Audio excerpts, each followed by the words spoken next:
Don't forget to subscribe. Afterwards, the wisest and most spiritual books from the greatest authors await you every day. And now buckle up, sit back and we'll begin. Carlos Castaneda. Book 1. A Structural Analysis.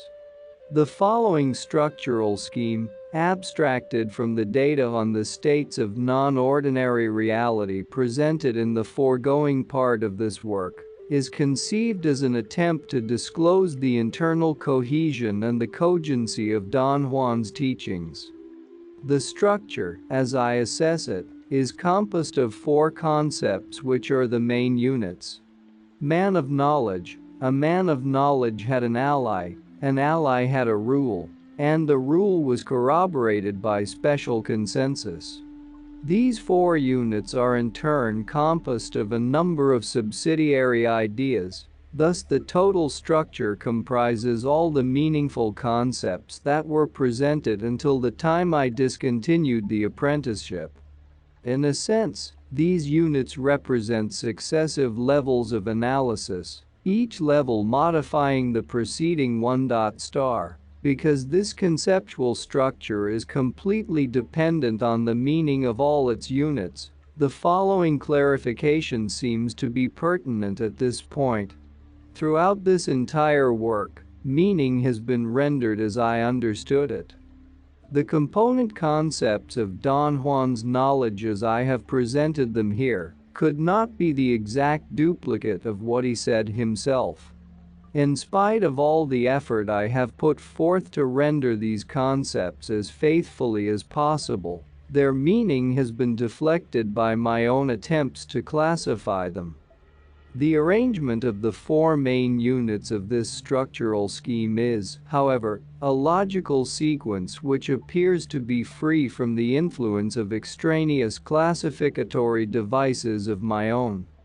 But, insofar as the component ideas of each main unit are concerned, it has been impossible to discard my personal influence.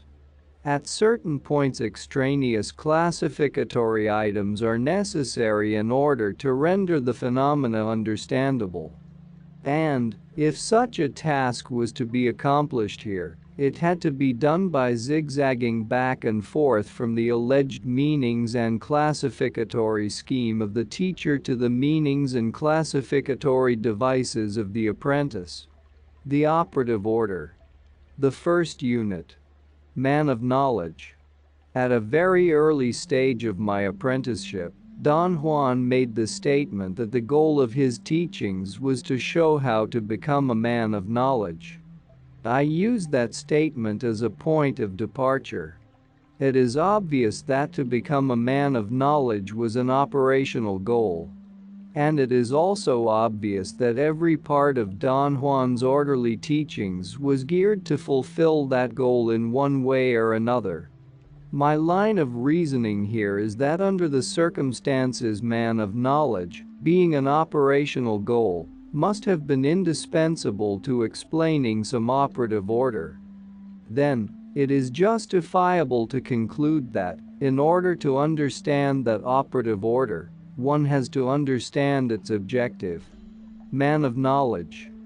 After having established man of knowledge as the first structural unit, it was possible for me to arrange with assurance the following 7 concepts as its proper components. To become a man of knowledge was a matter of learning. A man of knowledge had unbending intent. A man of knowledge had clarity of mind. To become a man of knowledge was a matter of strenuous labor. A man of knowledge was a warrior. To become a man of knowledge was an unceasing process, and a man of knowledge had an ally. These 7 concepts were themes. They ran through the teachings, determining the character of Don Juan's entire knowledge. Inasmuch as the operational goal of his teachings was to produce a man of knowledge, everything he taught was imbued with the specific characteristics of each of the 7 themes. Together they construed the concept man of knowledge as a way of conducting oneself, way of behaving that was the end result of a long and hazardous training. Man of knowledge, however, was not a guide to behavior, but a set of principles encompassing all the non-ordinary circumstances pertinent to the knowledge being taught. Each one of the 7 themes was composed, in turn, of various other concepts, which covered their different facets. From Don Juan's statements, it was possible to assume that a man of knowledge could be a diablero, that is, a black sorcerer. He stated that his teacher was a diablero, and so was he in the past, although he had ceased to be concerned with certain aspects of the practice of sorcery.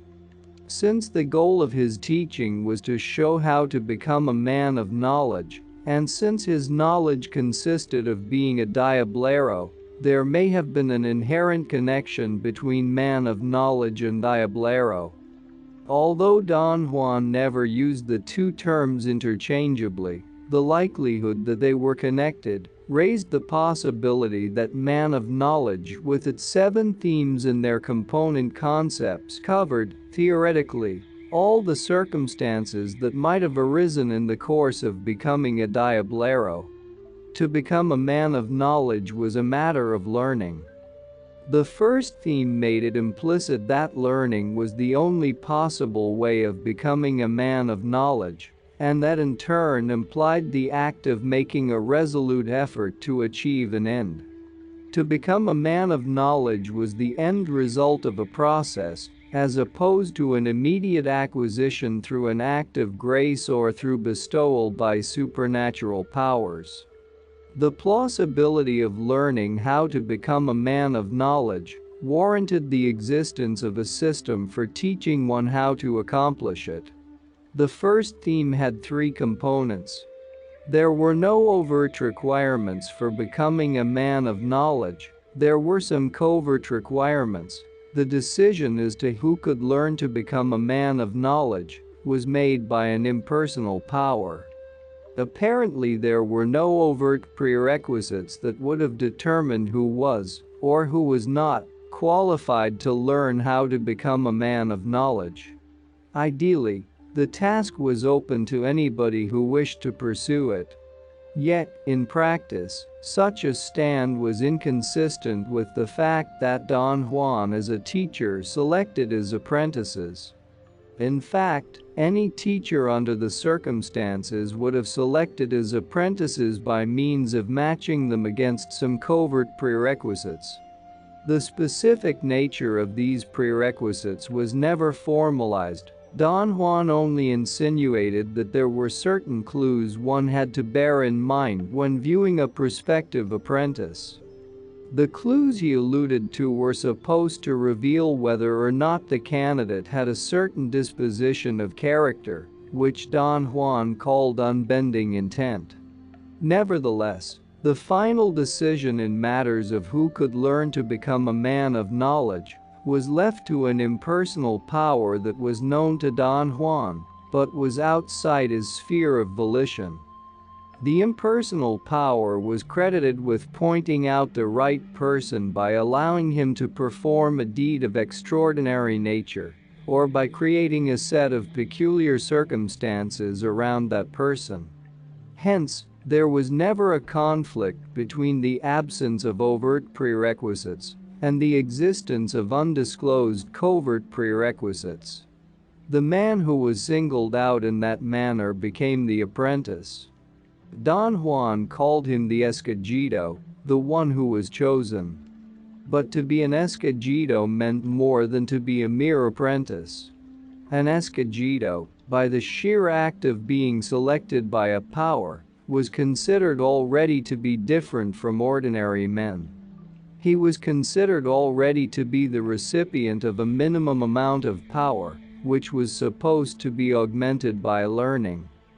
But learning was a process of unending quest, and the power that made the original decision, or a similar power, was expected to make similar decisions on the issue of whether an escogido could continue learning, or whether he had been defeated.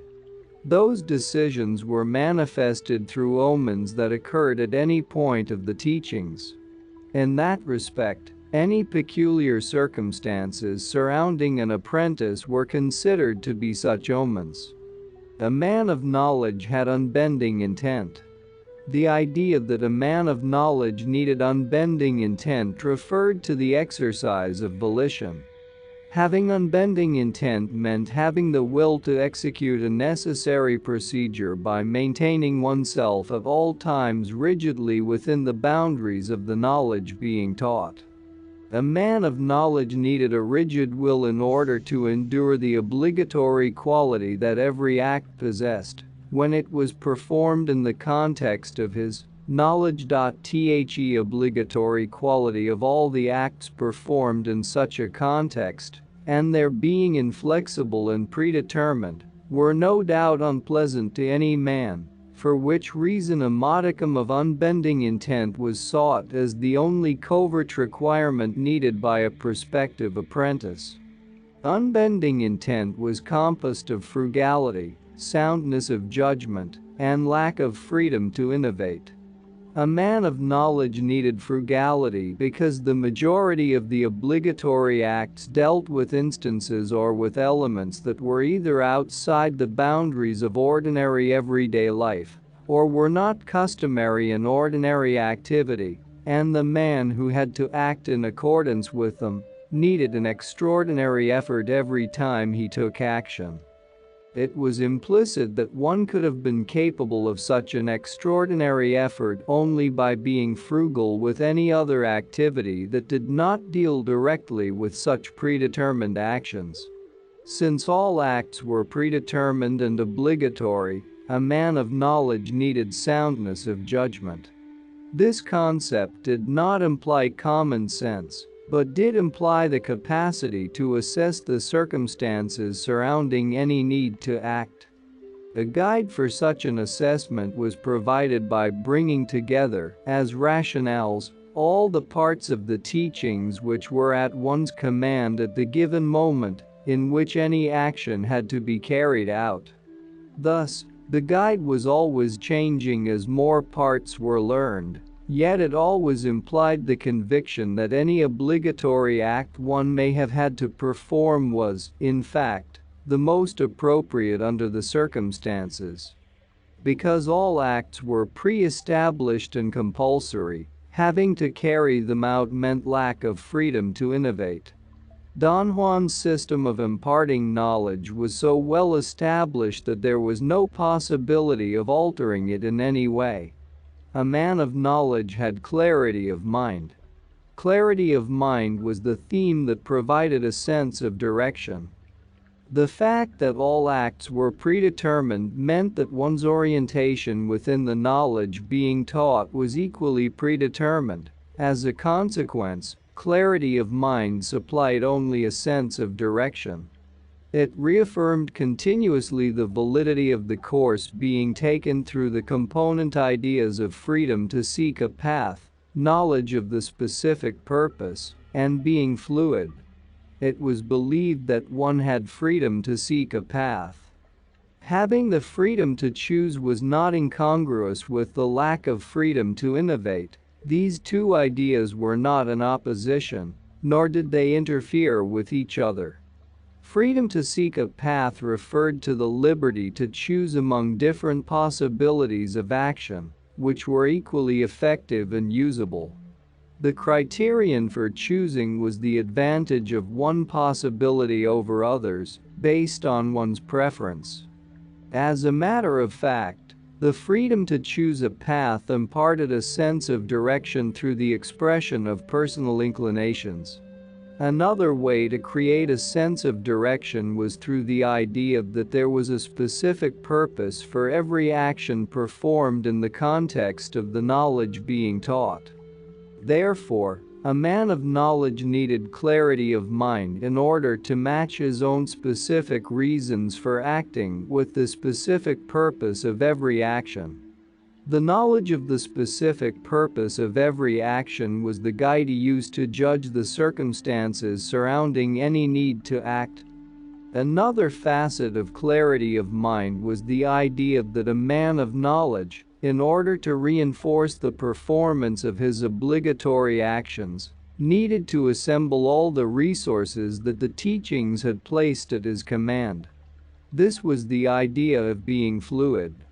It created a sense of direction by giving one the feeling of being malleable and resourceful.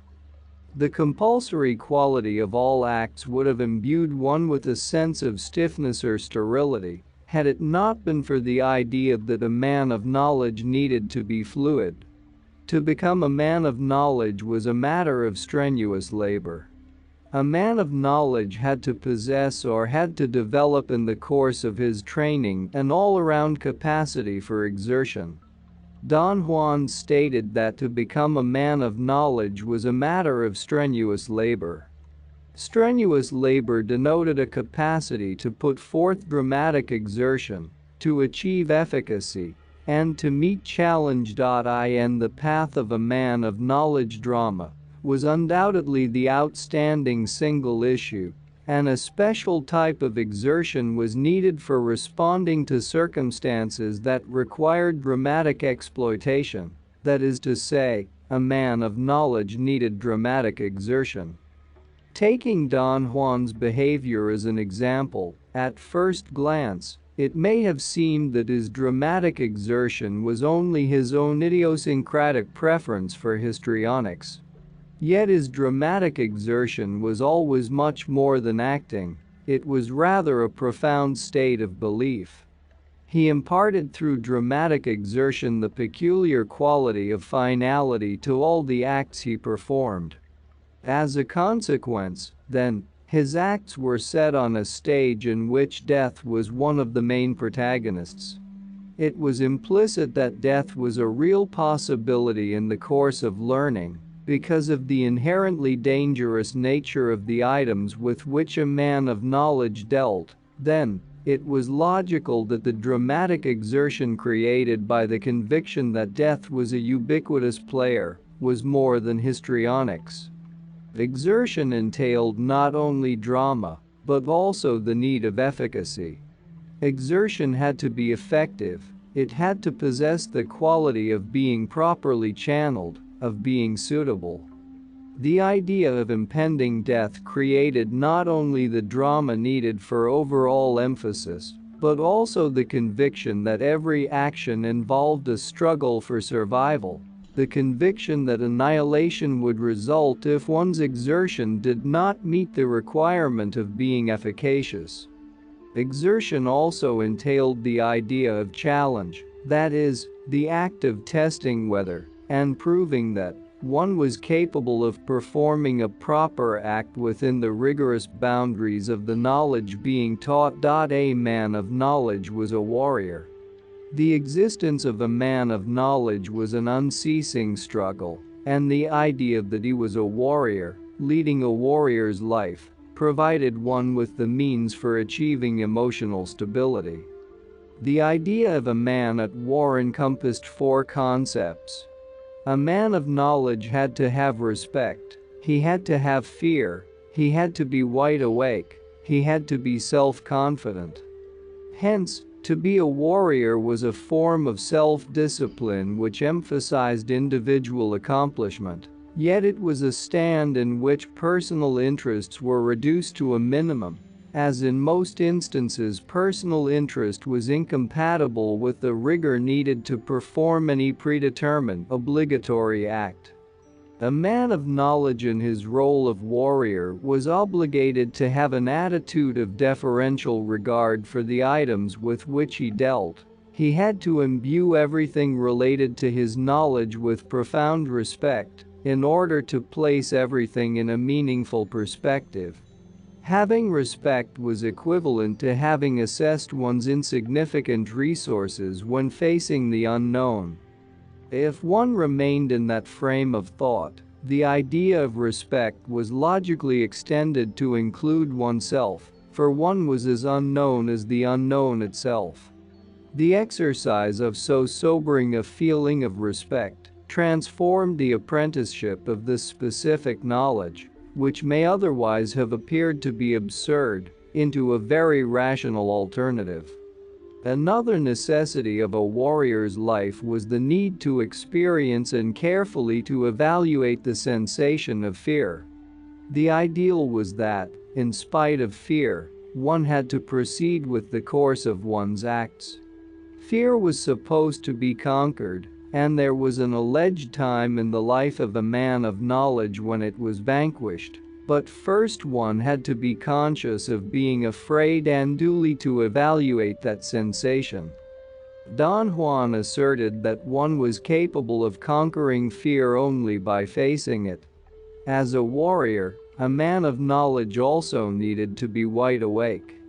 A man at war had to be on the alert in order to be cognizant of most of the factors pertinent to the two mandatory aspects of awareness: awareness of intent and awareness of the expected flux. Awareness of intent was the act of being cognizant of the factors involved in the relationship between the specific purpose of any obligatory act and one's own specific purpose for acting. Since all the obligatory acts had a definite purpose, a man of knowledge had to be wide awake, that is, he needed to be capable at all times of matching the definite purpose of every obligatory act with the definite reason that he had in mind for desiring to act. A man of knowledge, by being aware of that relationship, was also capable of being cognizant of what was believed to be the expected flux. What I have called here the awareness of the expected flux referred to the certainty that one was capable of detecting at all times the important variables involved in the relationship between the specific purpose of every act and one's specific reason for acting. By being aware of the expected flux, one was supposed to detect the most subtle changes. That deliberate awareness of changes accounted for the recognition and interpretation of omens and of other unordinary events. The last aspect of the idea of a warrior's behavior was the need for self-confidence, that is, the assurance that the specific purpose of an act one may have chosen to perform was the only plausible alternative for one's own specific reasons for acting. Without self-confidence, one would have been incapable of fulfilling one of the most important aspects of the teachings: the capacity to claim knowledge as power. To become a man of knowledge was an unceasing process.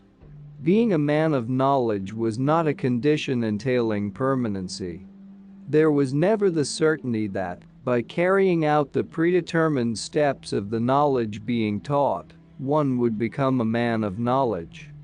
It was implicit that the function of the steps was only to show how to become a man of knowledge.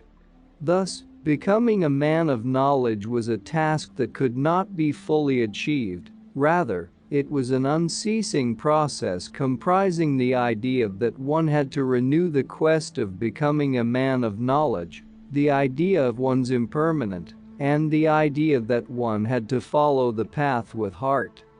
The constant renewal of the quest of becoming a man of knowledge was expressed in the theme of the four symbolic enemies encountered on the path of learning: fear, clarity, power, and old age. Renewing the quest implied the gaining and the maintenance of control over oneself. A true man of knowledge was expected to battle each of the four enemies in succession until the last moment of his life in order to keep himself actively engaged in becoming a man of knowledge. Yet, despite the truthful renewal of the quest, the odds were inevitably against man. He would succumb to his last symbolic enemy. This was the idea of impermanent. Offsetting the negative value of one's impermanent was the notion that one had to follow the path with heart. The path with heart was a metaphorical way of asserting that in spite of being impermanent, one still had to proceed and had to be capable of finding satisfaction and personal fulfillment in the act of choosing the most amenable alternative, and identifying oneself completely with it. Don Juan synthesized the rationale of his whole knowledge in the metaphor that the important thing for him was to find a path with heart and then travel its length, meaning that the identification with the amenable alternative was enough for him. The journey by itself was sufficient. Any hope of arriving at a permanent position was outside the boundaries of his knowledge. The second unit. A man of knowledge had an ally. The idea that a man of knowledge had an ally was the most important of the 7 component themes, for it was the only one that was indispensable to explaining what a man of knowledge was. In Don Juan's classificatory scheme, a man of knowledge had an ally, whereas the average man did not, and having an ally was what made him different from ordinary men. Don Juan described an ally as being a power capable of transporting a man beyond the boundaries of himself. That is, an ally was a power that allowed one to transcend the realm of ordinary reality. Consequently, to have an ally implied having power, and the fact that a man of knowledge had an ally was by itself proof that the operational goal of the teachings had been fulfilled. Since that goal was to show how to become a man of knowledge, and since a man of knowledge was one who had an ally, another way of describing the operational goal of Don Juan's teachings was to say that they also showed how to obtain an ally. The concept man of knowledge, as a sorcerer's philosophical frame, had meaning for anyone who wanted to live within that frame, only insofar as he had an ally. I have classified this last component theme of man of knowledge as the second main structural unit because of its indispensability for explaining what a man of knowledge was. In Don Juan's teachings, there were 2 allies. The first was contained in the datura plants commonly known as Jimson weed. Don Juan called that ally by one of the Spanish names of the plant, Yerba del Diablo, devil's weed. According to him, any species of datura was the container of the ally. Yet every sorcerer had to grow a patch of one species which he called his own, not only in the sense that the plants were his private property, but in the sense that they were personally identified with him. Don Juan's own plants belonged to the species Anoxia. There seemed to be no correlation, however, between that fact and differences that may have existed between the 2 species of datura accessible to him. The second ally was contained in a mushroom identified as belonging to the genus Psilocybe. It was possibly Psilocybe mexicana, but the classification was only tentative because I was incapable of procuring a specimen for laboratory analysis. Don Juan called this ally humido, little smoke, suggesting that the ally was analogous to smoke or to the smoking mixture he made with the mushroom. The smoke was referred to as if it were the real container, yet he made it clear that the power was associated with only one species of Psilocybe, thus special care was needed at the time of collecting, in order not to confuse it with any of a dozen other species of the same genus, which grew in the same area. An ally as a meaningful concept included the following ideas and their ramifications. An ally was formless, an ally was perceived as a quality, an ally was tameable, an ally had a rule. An ally was formless, an ally was believed to be an entity existing outside and independent of oneself, yet in spite of being a separate entity, an ally was believed to be formless. I have established formlessness as a condition that is the opposite of having definite form, a distinction made in view of the fact that there were other powers similar to an ally, which had a definitely perceivable form. An ally's condition of formlessness meant that it did not possess a distinct, or a vaguely defined, or even a recognizable, form. And such a condition implied that an ally was not visible at any time. An ally was perceived as a quality. A sequel to an ally's formlessness was another condition expressed in the idea that an ally was perceived only as a quality of the senses, that is to say, since an ally was formless, its presence was noticed only by its effects on the sorcerer. Don Juan classified some of those effects as having anthropomorphic qualities.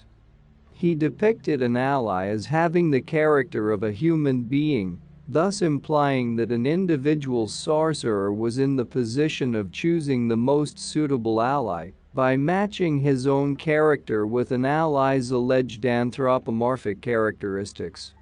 The two allies involved in the teachings were presented by Don Juan as having a set of antithetical qualities. Don Juan categorized the ally contained in Datura Anoxia as having two qualities. It was woman-like, and it was a giver of superfluous power. He thought these two qualities were thoroughly undesirable. His statements on the subject were definite, but he indicated at the same time that his value judgment on the matter was merely a personalistic choice. The most important characteristic was undoubtedly what Don Juan called its woman-like nature. The fact that it was depicted as being woman-like did not mean, however, that the ally was a female power. It seemed that the analogy of a woman may have been only a metaphorical way Don Juan used to describe what he thought to be the unpleasant effects of the ally. Besides, the Spanish name of the plant, yerba, because of its feminine gender, may have also helped to create the female analogy. At any rate, the personification of this ally as a woman-like power ascribed to it the following anthropomorphic qualities. It was possessive, it was violent, it was unpredictable, and it had deleterious effects. Don Juan believed that the ally had the capacity to enslave the men who became its followers. He explained this capacity as the quality of being possessive, which he correlated with a woman's character. The ally possessed its followers by bestowing power on them, by creating a feeling of dependency, and by giving them physical strength and well-being. This ally was also believed to be violent. Its woman-like violence was expressed in its forcing its followers to engage in disruptive acts of brute force. And this specific characteristic made it best suited for men of fierce natures who wanted to find in violence a key to personal power. Another woman-like characteristic was unpredictability. For Don Juan, it meant that the allies' effects were never consistent, rather, they were supposed to change erratically, and there was no discernible way of predicting them. The allies' inconsistency was to be counteracted by the sorcerer's meticulous and dramatic care of every detail of its handling. Any unfavorable turn that was unaccountable, as a result of error or mishandling, was explained as a result of the allies' woman-like unpredictability. Because of its possessiveness, violence, and unpredictability, this ally was thought to have an overall deleterious effect on the character of its followers. Don Juan believed that the ally willfully strove to transmit its woman-like characteristics, and that its effort to do so actually succeeded. But, alongside its woman-like nature, this ally had another facet which was also perceived as a quality. It was a giver of superfluous power.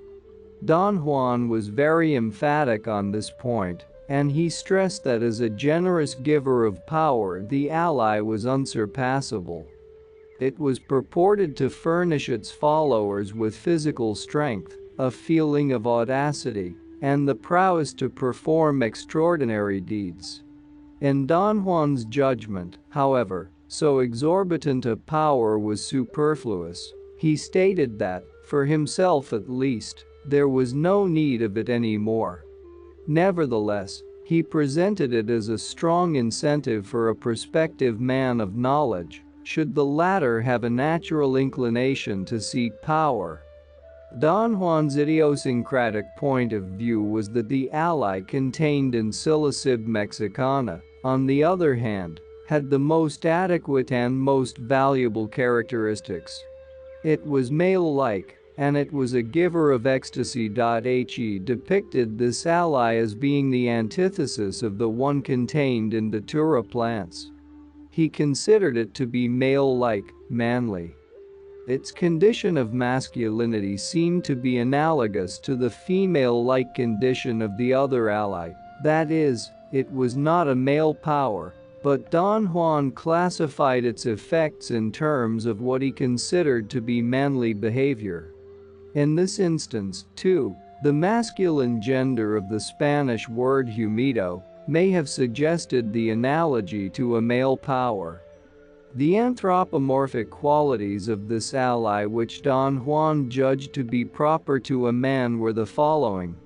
It was dispassionate, it was gentle, it was predictable, and it had beneficial effects. Don Juan's idea of the dispassionate nature of the ally was expressed in the belief that it was fair, that it never actually demanded extravagant acts from its followers.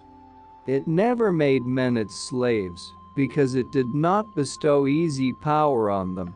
On the contrary, Humido was hard, but just, with its followers. The fact that the ally did not elicit overt violent behavior made it gentle. It was supposed to induce a sensation of bodilessness, and thus Don Juan presented it as being calm, gentle, and a giver of peace. It was also predictable.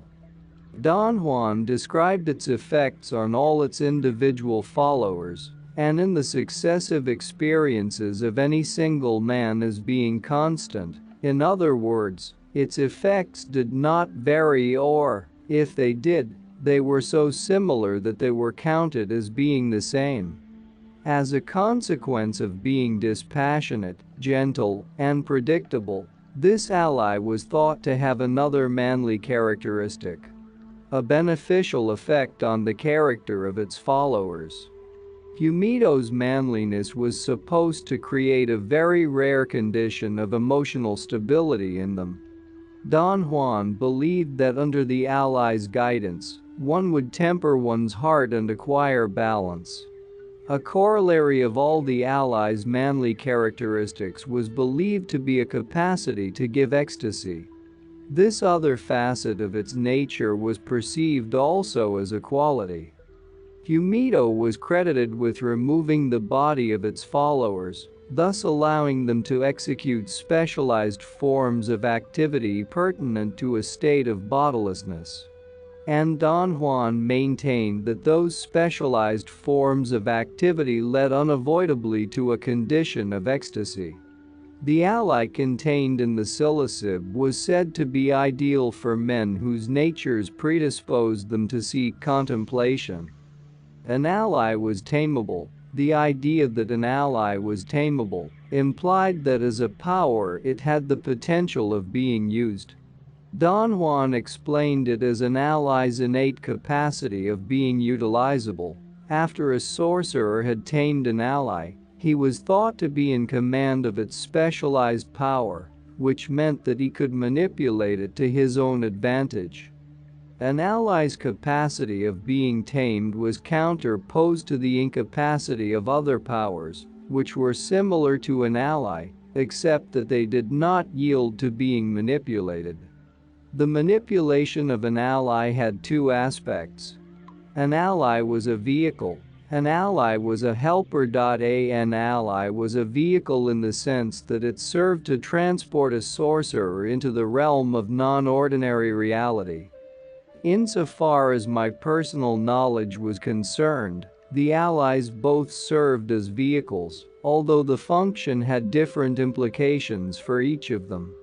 The overall undesirable qualities of the ally contained in datura anoxia especially its quality of unpredictability, turned it into a dangerous, undependable vehicle. Ritual was the only possible protection against its inconsistency, but that was never enough to ensure the ally's stability. A sorcerer using this ally as a vehicle had to wait for favorable omens before proceeding. The ally contained in Psilocybin mexicana, on the other hand, was thought to be a steady and predictable vehicle as a result of all its valuable qualities. As a consequence of its predictability, a sorcerer using this ally did not need to engage in any kind of preparatory ritual. The other aspect of an ally's manipulability was expressed in the idea that an ally was a helper.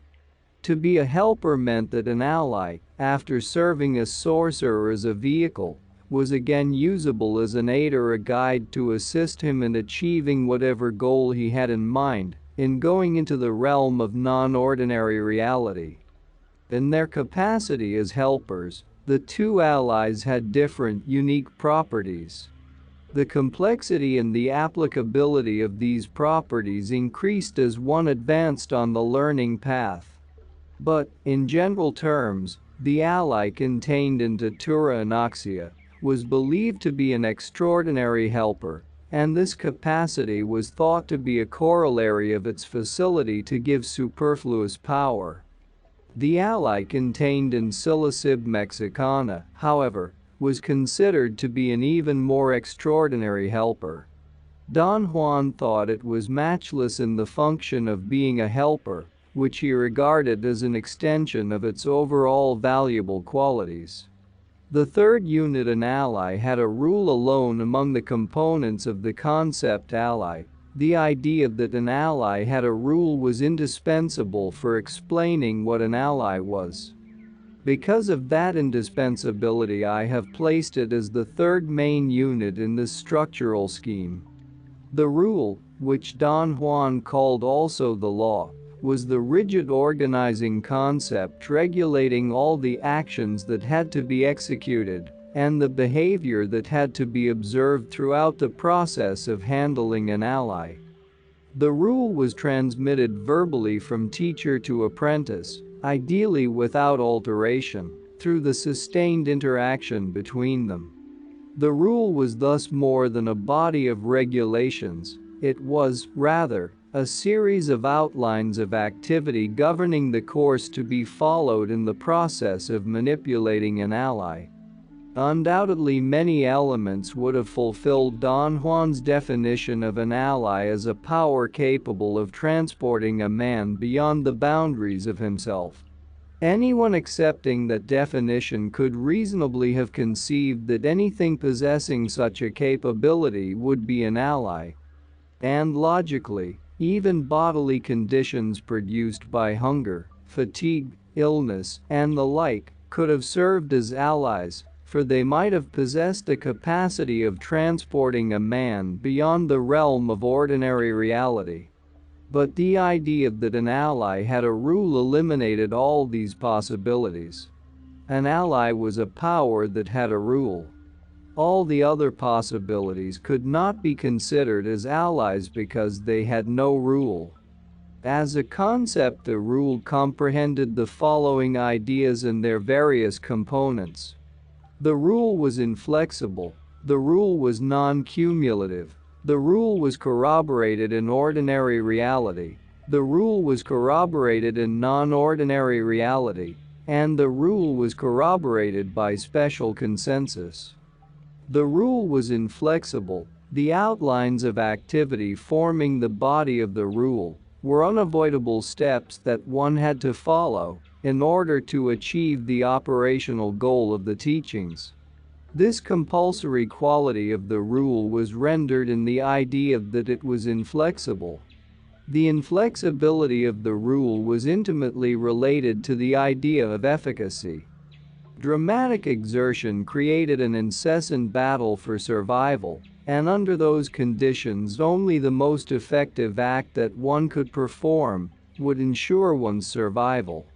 As individualistic points of reference were not permitted, The rule prescribed the actions constituting the only alternative for survival. Thus, the rule had to be inflexible. It had to require a definite compliance to its dictum. Compliance with the rule, however, was not absolute. In the course of the teachings, I recorded one instance in which its inflexibility was cancelled out. Don Juan explained that example of deviation as a special favor stemming from direct intervention of an ally. In this instance, owing to my unintentional error in handling the ally contained in Datura Anoxia, the rule had been breached. Don Juan extrapolated from the occurrence that an ally had the capacity to intervene directly and withhold the deleterious, and usually fatal, effect resulting from non-compliance with its rule. Such evidence of flexibility was thought to be always the product of a strong bond of affinity between the ally and its follower. The rule was non-cumulative. The assumption here was that all conceivable methods of manipulating an ally had already been used. Theoretically, the rule was non-cumulative. There was no possibility of augmenting it. The idea of the non-cumulative nature of the rule was also relative to the concept of efficacy. Since the rule prescribed the only effective alternative for one's personal survival, any attempt to change it or to alter its course by innovation was considered to be not only a superfluous act, but a deadly one. One had only the possibility of adding to one's personal knowledge of the rule, either under the teacher's guidance or under the special guidance of the ally itself. The latter was considered to be an instance of direct acquisition of knowledge, not an addition to the body of the rule. The rule was corroborated in ordinary reality. Corroboration of the rule meant the act of verifying it, the act of attesting to its validity by confirming it pragmatically in an experimental manner. Because the rule dealt with situations of ordinary and of non-ordinary reality, its corroboration took place in both areas. The situations of ordinary reality with which the rule dealt were most often remarkably uncommon situations, but, no matter how unusual they were, the rule was corroborated in ordinary reality. For that reason, it has been considered to fall beyond the scope of this work, and should properly be the realm of another study. That part of the rule concerned the details of the procedures employed in recognizing, collecting, mixing, preparing, and caring for the power plants in which the allies were contained, the details of other procedures involved in the uses of such power plants, and other similar minutiae.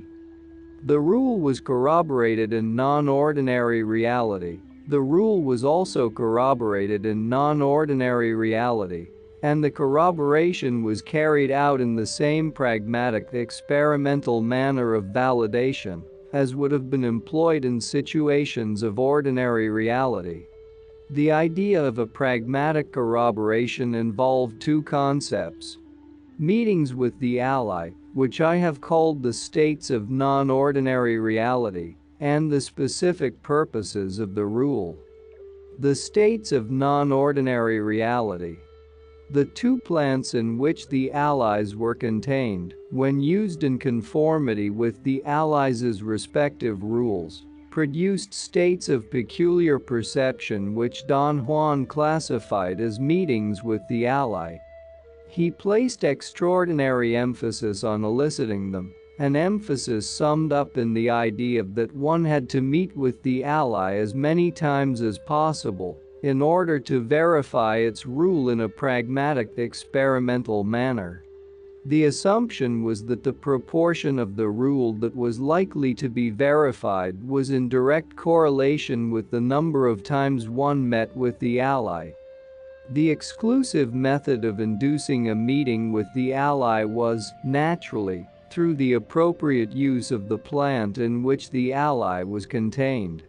Nonetheless, Don Juan hinted that at a certain advanced stage of learning the meetings could have taken place without the use of the plant, that is to say, they could have been elicited by an act of volition alone.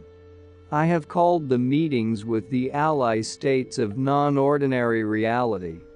I chose the term non-ordinary reality because it conformed with Don Juan's assertion that such meetings took place in a continuum of reality, a reality that was only slightly different from the ordinary reality of everyday life. Consequently, non-ordinary reality had specific characteristics that could have been assessed in presumably equal terms by everyone. Don Juan never formulated these characteristics in a definite manner, but his reticence seemed to stem from the idea that each man had to claim knowledge as a matter of personal nature. The following categories, which I consider the specific characteristics of non-ordinary reality, were drawn from my personal experience. Yet, in spite of their seemingly idiosyncratic origin, they were reinforced and developed by Don Juan under the premises of his knowledge.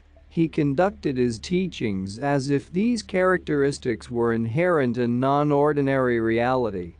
Non-ordinary reality was utilizable. Non-ordinary reality had component elements. The first characteristics that non-ordinary reality was utilizable implied that it was fit for actual service.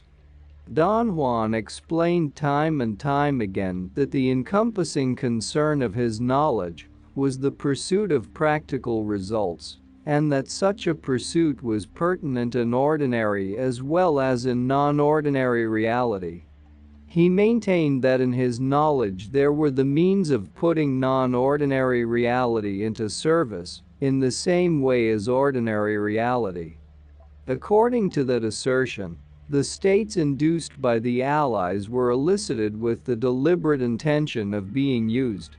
In this particular instance, Don Juan's rationale was that the meetings with the allies were set up to learn their secrets, and this rationale served as a rigid guide to screen out other personalistic motives that one may have had for seeking the states of non-ordinary reality. The second characteristic of non-ordinary reality was that it had component elements. Those component elements were the items, the actions, and the events that one perceived, seemingly with one's senses, as being the content of a state of non-ordinary reality. The total picture of non-ordinary reality was made up of elements that appeared to possess qualities both of the elements of ordinary reality and of the components of an ordinary dream, although they were not on a par with either one. According to my personal judgment, the component elements of non-ordinary reality had three unique characteristics: stability, singularity, and lack of ordinary consensus. These qualities made them stand on their own as discrete units possessing an unmistakable individuality. The component elements of non-ordinary reality had stability in the sense that they were constant. In this respect, they were similar to the component elements of ordinary reality, for they neither shifted nor disappeared, as would the component elements of ordinary dreams. It seemed as if every detail that made up a component element of non-ordinary reality had a concreteness of its own, a concreteness I perceived as being extraordinarily stable.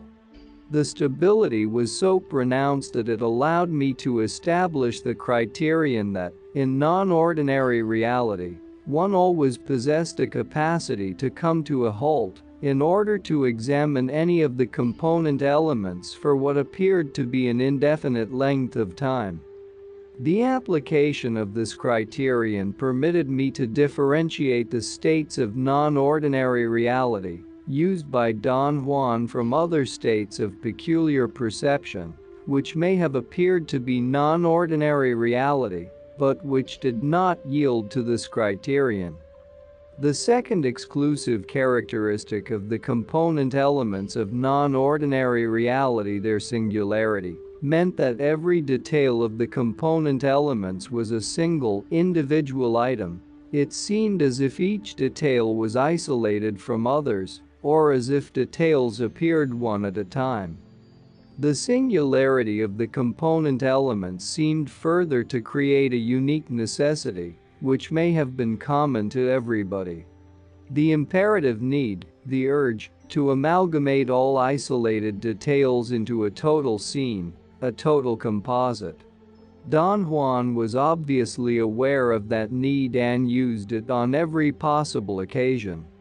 The third unique characteristic of the component elements, and the most dramatic of all, was their lack of ordinary consensus. One perceived the component elements while being in a state of complete solitude, which was more like the aloneness of a man witnessing by himself an unfamiliar scene in ordinary reality, than like the solitude of dreaming. As the stability of the component elements of non-ordinary reality enabled one to stop and examine any of them for what appeared to be an indefinite length of time, it seemed almost as if they were elements of everyday life. However, the difference between the component elements of the two states of reality was their capacity for ordinary consensus. By ordinary consensus, I mean the tacit or the implicit agreement on the component elements of everyday life which fellow men give to one another in various ways. For the component elements of non-ordinary reality, ordinary consensus was unattainable. In this respect, non-ordinary reality was closer to a state of dreaming than to ordinary reality. And yet, because of their unique characteristics of stability and singularity, the component elements of non-ordinary reality had a compelling quality of realness, which seemed to foster the necessity of validating their existence in terms of consensus. The specific purpose of the rule. The other component of the concept that the rule was verified in non-ordinary reality was the idea that the rule had a specific purpose. That purpose was the achievement, by using an ally, of a utilitarian goal.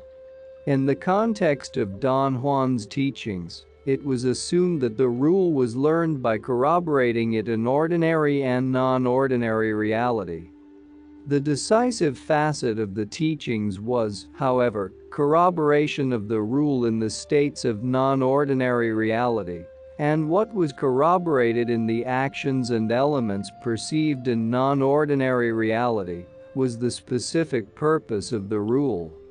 That specific purpose dealt with the ally's power, that is, with the manipulation of an ally first as a vehicle and then as a helper. But Don Juan always treated each instance of the specific purpose of the rule as a single unit, implicitly covering these two areas.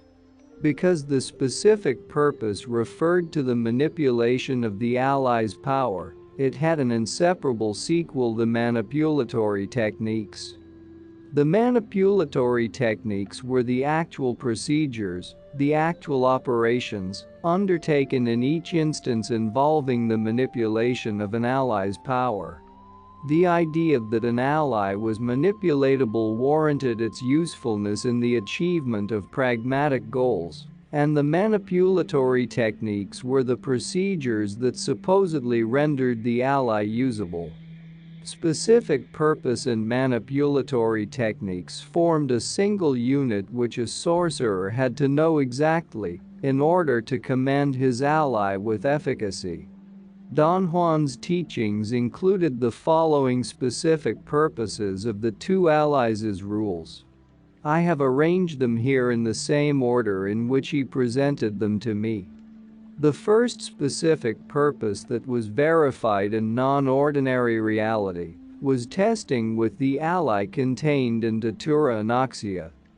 The manipulatory technique was ingesting a potion made with a section of the root of the Datura plant. Ingesting that potion produced a shallow state of non-ordinary reality, which Don Juan used for testing me in order to determine whether or not, as a prospective apprentice, I had affinity with the ally contained in the plant.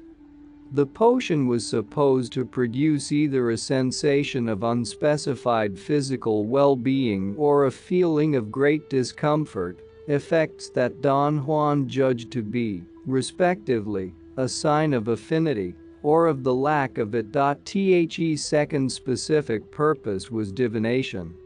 It was also part of the rule of the ally contained in Datura Anoxia.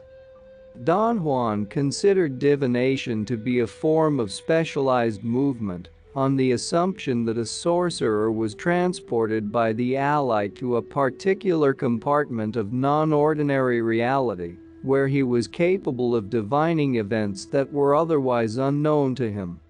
The manipulatory technique of the second specific purpose was a process of ingestion absorption.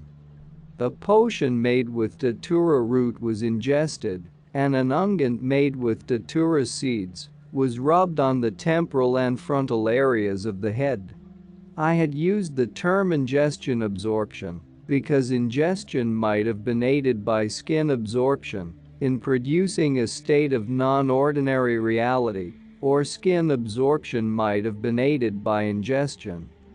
This manipulatory technique required the utilization of other elements besides the datura plant, in this instance 2 lizards.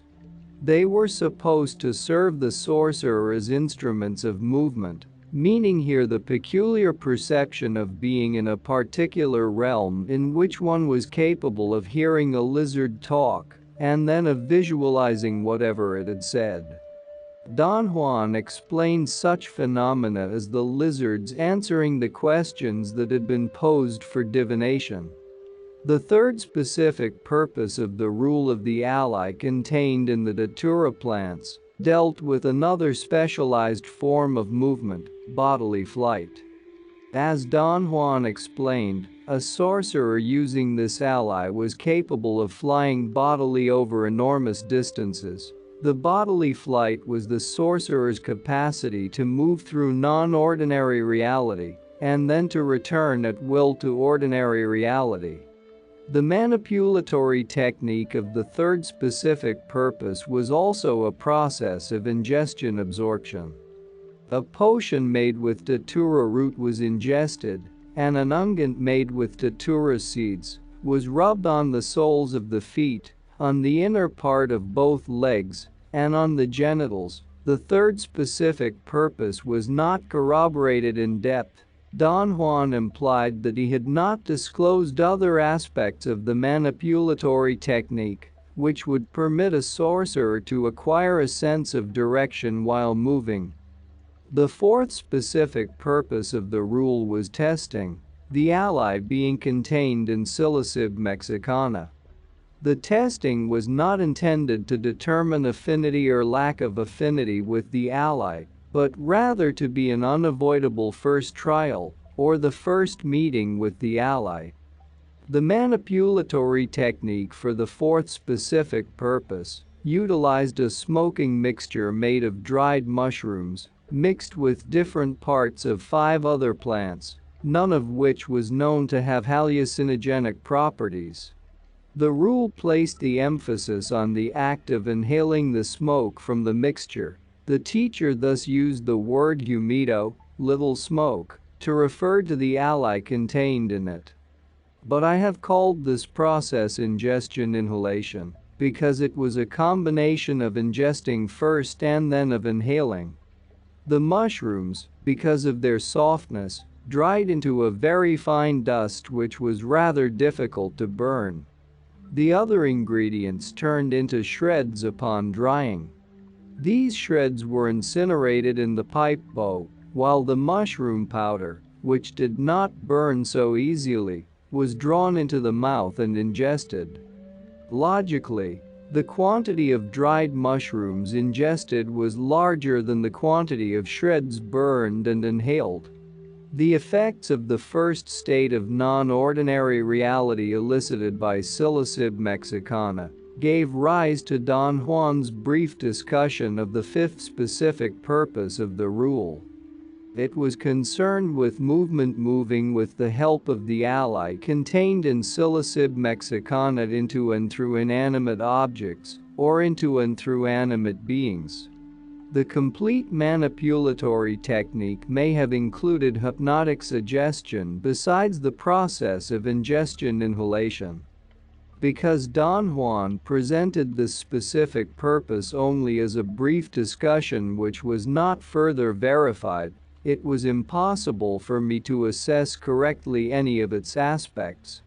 The sixth specific purpose of the rule verified in non-ordinary reality, also involving the ally contained in psilocybin mexicana, dealt with another aspect of movement, moving by adopting an alternate form. This aspect of movement was subjected to the most intensive verification. Don Juan asserted that assiduous practice was needed in order to master it.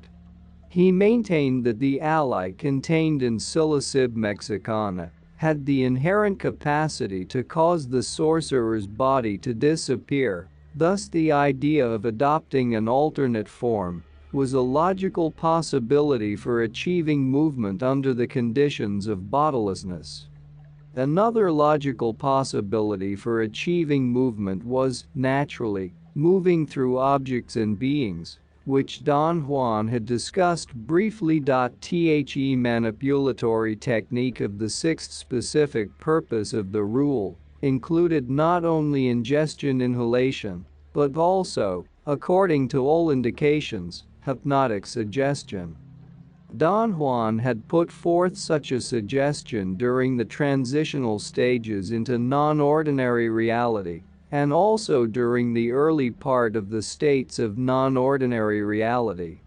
He classified the seemingly hypnotic process as being only his personal supervision, meaning that he had not revealed to me the complete manipulatory technique at that particular time. The adoption of an alternate form did not mean that a sorcerer was free to take, on the spur of the moment, any form he wanted to take. On the contrary, it implied a lifelong training to achieve a preconceived form. The preconceived form Don Juan had preferred to adopt was that of a crow, and consequently he emphasized that particular form in his teachings. He made it very clear, nonetheless, that a crow was his personal choice, and that there were innumerable other possible preconceived forms. The fourth unit, the rule, was corroborated by special consensus among the component concepts forming the rule. The one that was indispensable for explaining it was the idea that the rule was corroborated by special consensus. All the other component concepts were insufficient by themselves for explaining the meaning of the rule. Don Juan made it very clear that an ally was not bestowed on a sorcerer, but that a sorcerer learned to manipulate the ally through the process of corroborating its rule. The complete learning process involved verification of the rule in non-ordinary reality, as well as in ordinary reality. Yet the crucial facet of Don Juan's teachings was corroboration of the rule in a pragmatic and experimental manner, in the context of what one perceived as being the component elements of non-ordinary reality. But those component elements were not subject to ordinary consensus, and if one was incapable of obtaining agreement on their existence, their perceived realness would have been only an illusion. As a man would have to be by himself in non-ordinary reality, by reason of his solitariness, whatever he perceived would have to be idiosyncratic. The solitariness and the idiosyncrasies were a consequence of the assumed fact that no fellow man could give one ordinary consensus on one's perceptions. At this point, Don Juan brought in the most important constituent part of his teachings. He provided me with special consensus on the actions and the elements I had perceived in non-ordinary reality, actions and elements that were believed to corroborate the rule.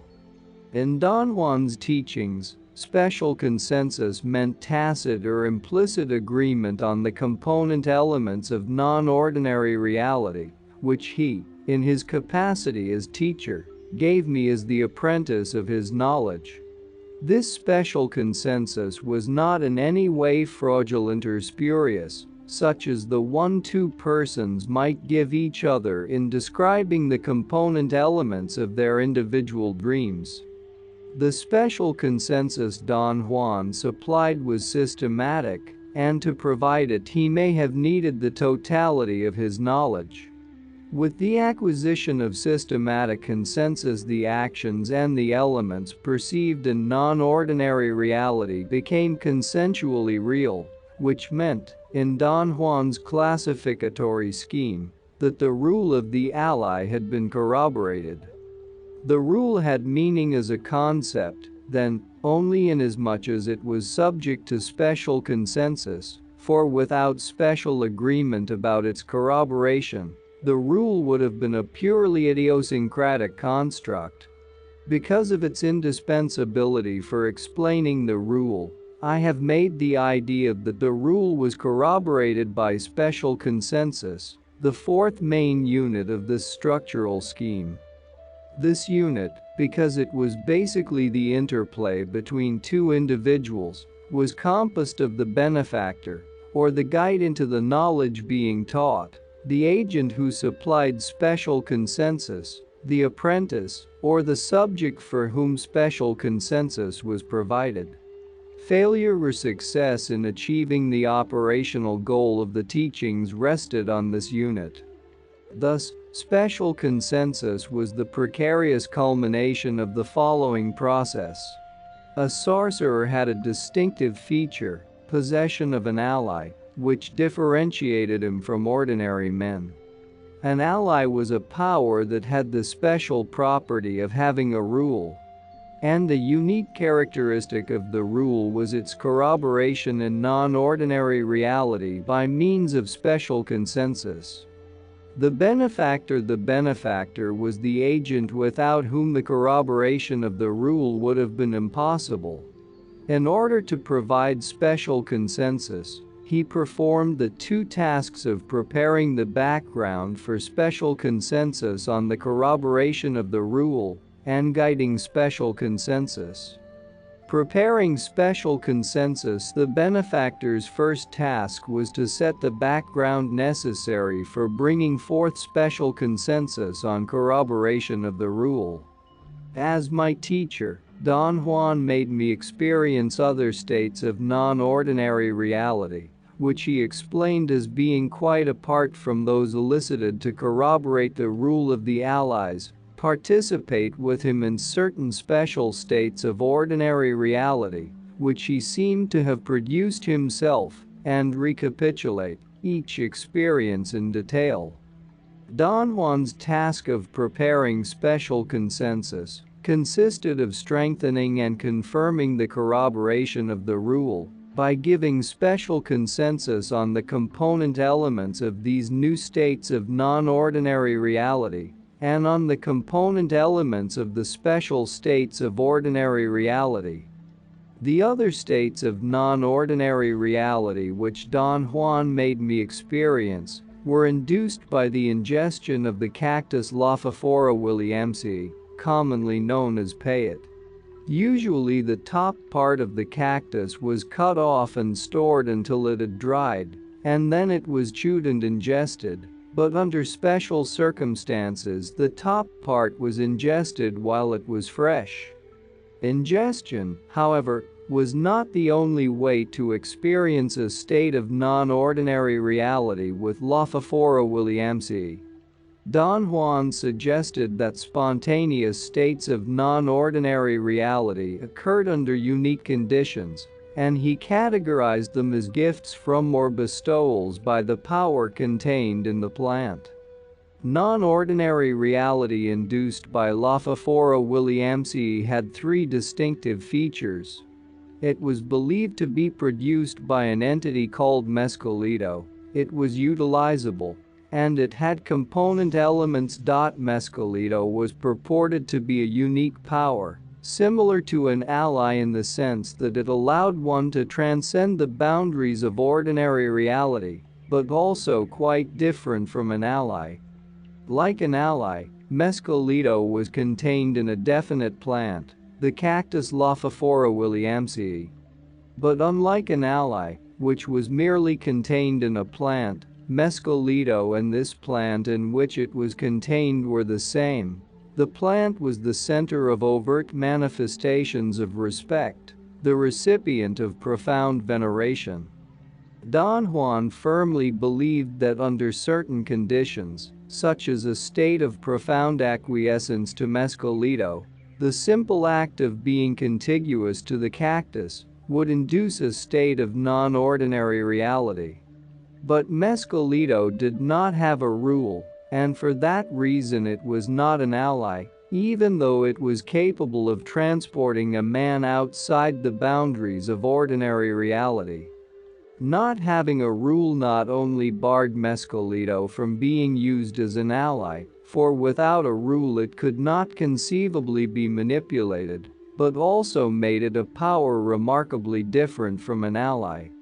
As a direct consequence of not having a rule, mescalito was available to any man without the need of a long apprenticeship or the commitment to manipulatory techniques, as with an ally. And because it was available without any training, mescalito was said to be a protector.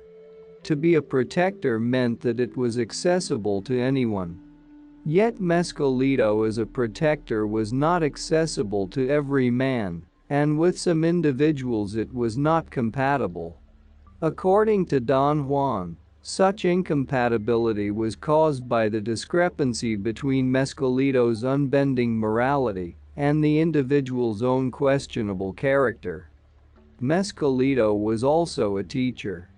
It was supposed to exercise didactic functions. It was a director, a guide to proper behavior. Mescalito taught the right way. Don Juan's idea of the right way seemed to be a sense of propriety, which consisted not of righteousness in terms of morality, but of a tendency to simplify behavioral patterns in terms of the efficacy promoted by his teachings. Don Juan believed mescalito taught simplification of behavior. Mescalito was believed to be an entity, and as such it was purported to have a definite form that was usually not constant or predictable. This quality implied that mescalito was perceived differently not only by different men, but also by the same man on different occasions. Don Juan expressed this idea in terms of mescalito's ability to adopt any conceivable form. For individuals with whom it was compatible, however, it adopted an unchanging form after they had partaken of it over a period of years. The non-ordinary reality produced by mescalito was utilizable, and in this respect was identical with that induced by an ally. The only difference was the rationale Don Juan used in his teachings for eliciting it. One was supposed to seek mescalito's lessons on the right way.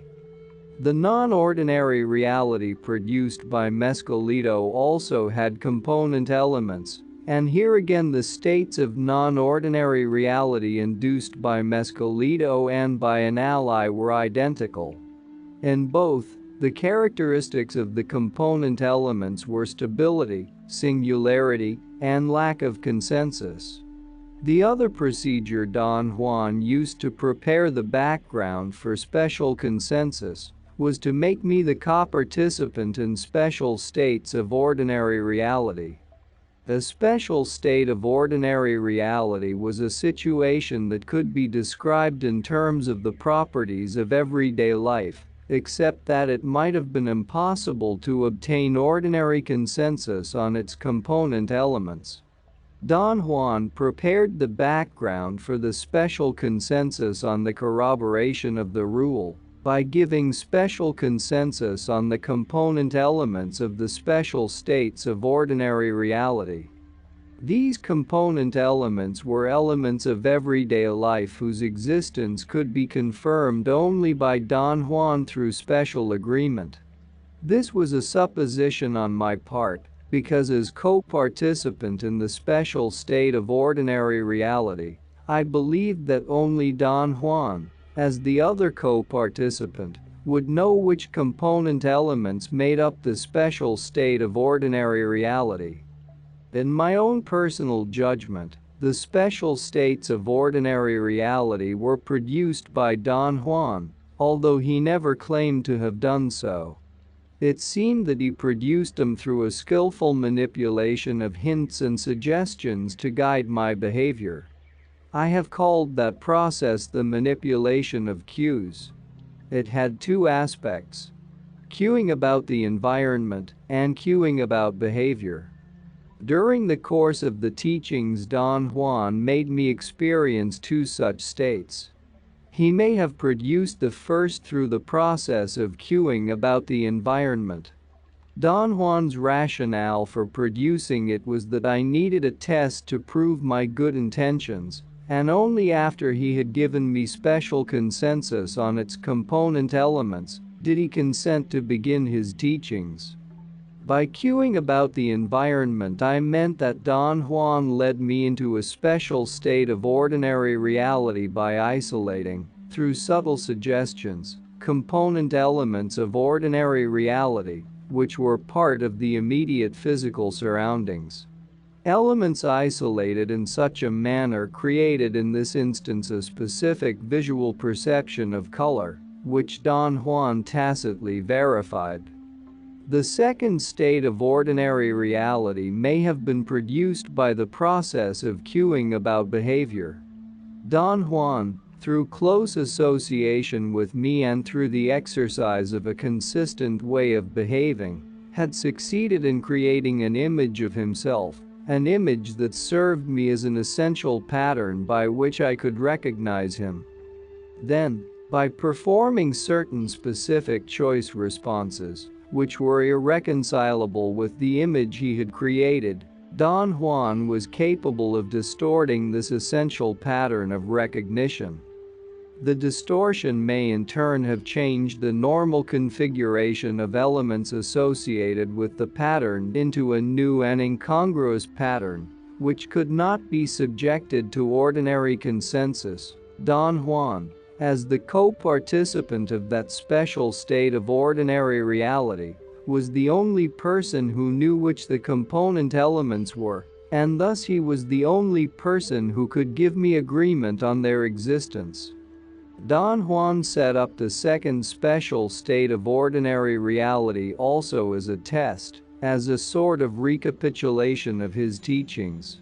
It seemed that both special states of ordinary reality marked a transition in the teachings.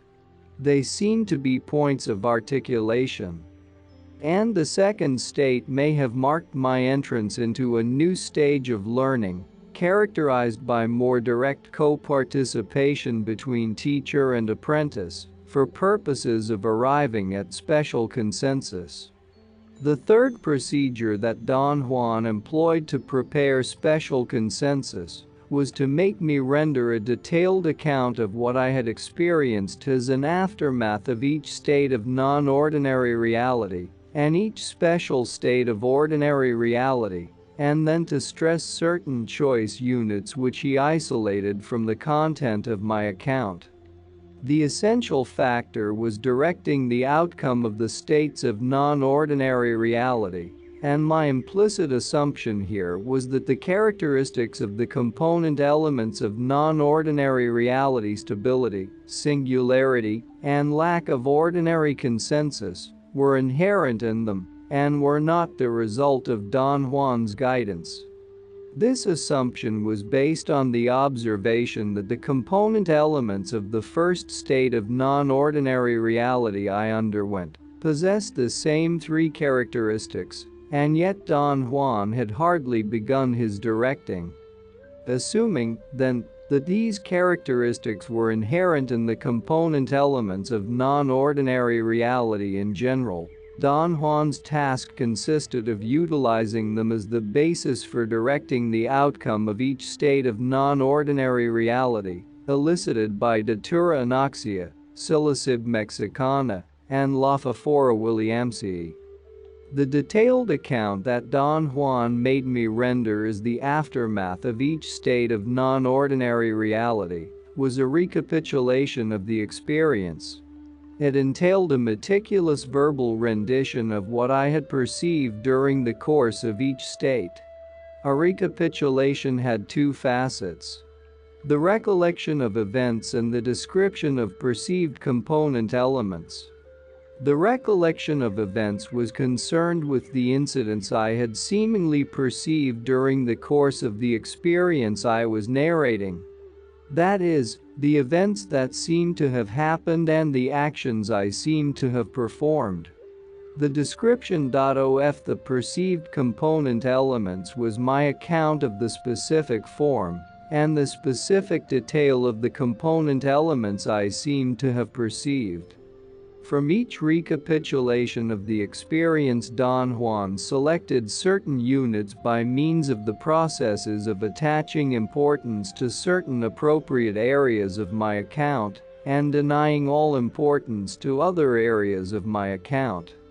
The interval between states of non-ordinary reality was the time when Don Juan expounded on the recapitulation of the experience. I have called the first process emphasis because it entailed a forceful speculation on the distinction between what Don Juan had conceived as the goals I should have accomplished in the state of non-ordinary reality and what I had perceived myself. Emphasis meant, then, that Don Juan isolated an area of my narrative by centering on it the bulk of his speculation. Emphasis was either positive or negative. Positive emphasis implied that Don Juan was satisfied with a particular item I had perceived because it conformed with the goals he had expected me to achieve in the state of non-ordinary reality. Negative emphasis meant that Don Juan was not satisfied with what I had perceived because it may not have conformed with his expectations or because he judged it insufficient. Nonetheless, he still placed the bulk of speculation on that area of my recapitulation in order to emphasize the negative value of my perception. The second selective process that Don Juan employed was to deny all importance to some areas of my account. I have called it lack of emphasis because it was the opposite and the counterbalance of emphasis. It seemed that by denying importance to the parts of my account pertaining to component elements which Don Juan judged to be completely superfluous to the goal of his teachings, he literally obliterated my perception of the same elements in the successive states of non-ordinary reality. Guiding special consensus. The second aspect of Don Juan's task as a teacher was to guide special consensus by directing the outcome of each state of non-ordinary reality and each special state of ordinary reality. Don Juan directed that outcome through an orderly manipulation of the extrinsic and the intrinsic levels of non-ordinary reality and of the intrinsic level of the special states of ordinary reality. The extrinsic level of non-ordinary reality pertained to its operative arrangement.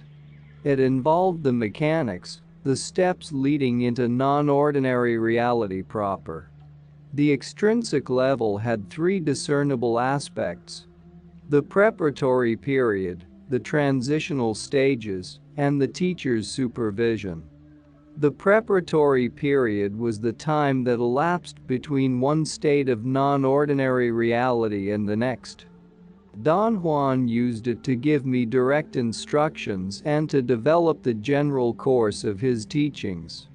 The preparatory period was of critical importance in setting up the states of non-ordinary reality, and because it pivoted on them, it had two distinct facets: the period prior to non-ordinary reality and the period following non-ordinary reality.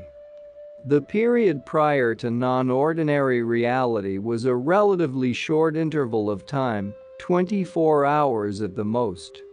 In the states of non-ordinary reality induced by datura anoxia and psilocybin mexicana, the period was characterized by Don Juan's dramatic and accelerated direct instructions on the specific purpose of the rule and on the manipulatory techniques I was supposed to corroborate in the oncoming state of non-ordinary reality.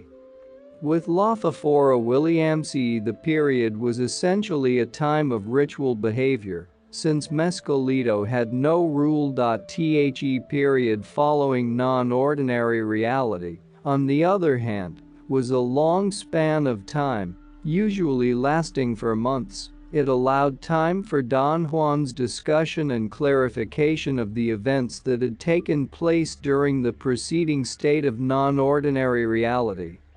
This period was especially important after the use of Lafafora Williamsi.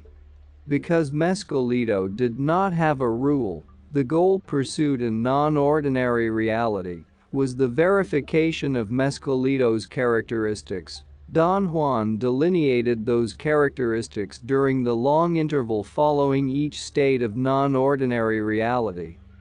The second aspect of the extrinsic level was the transitional stages, which meant the passage from a state of ordinary reality into a state of non-ordinary reality, and vice versa.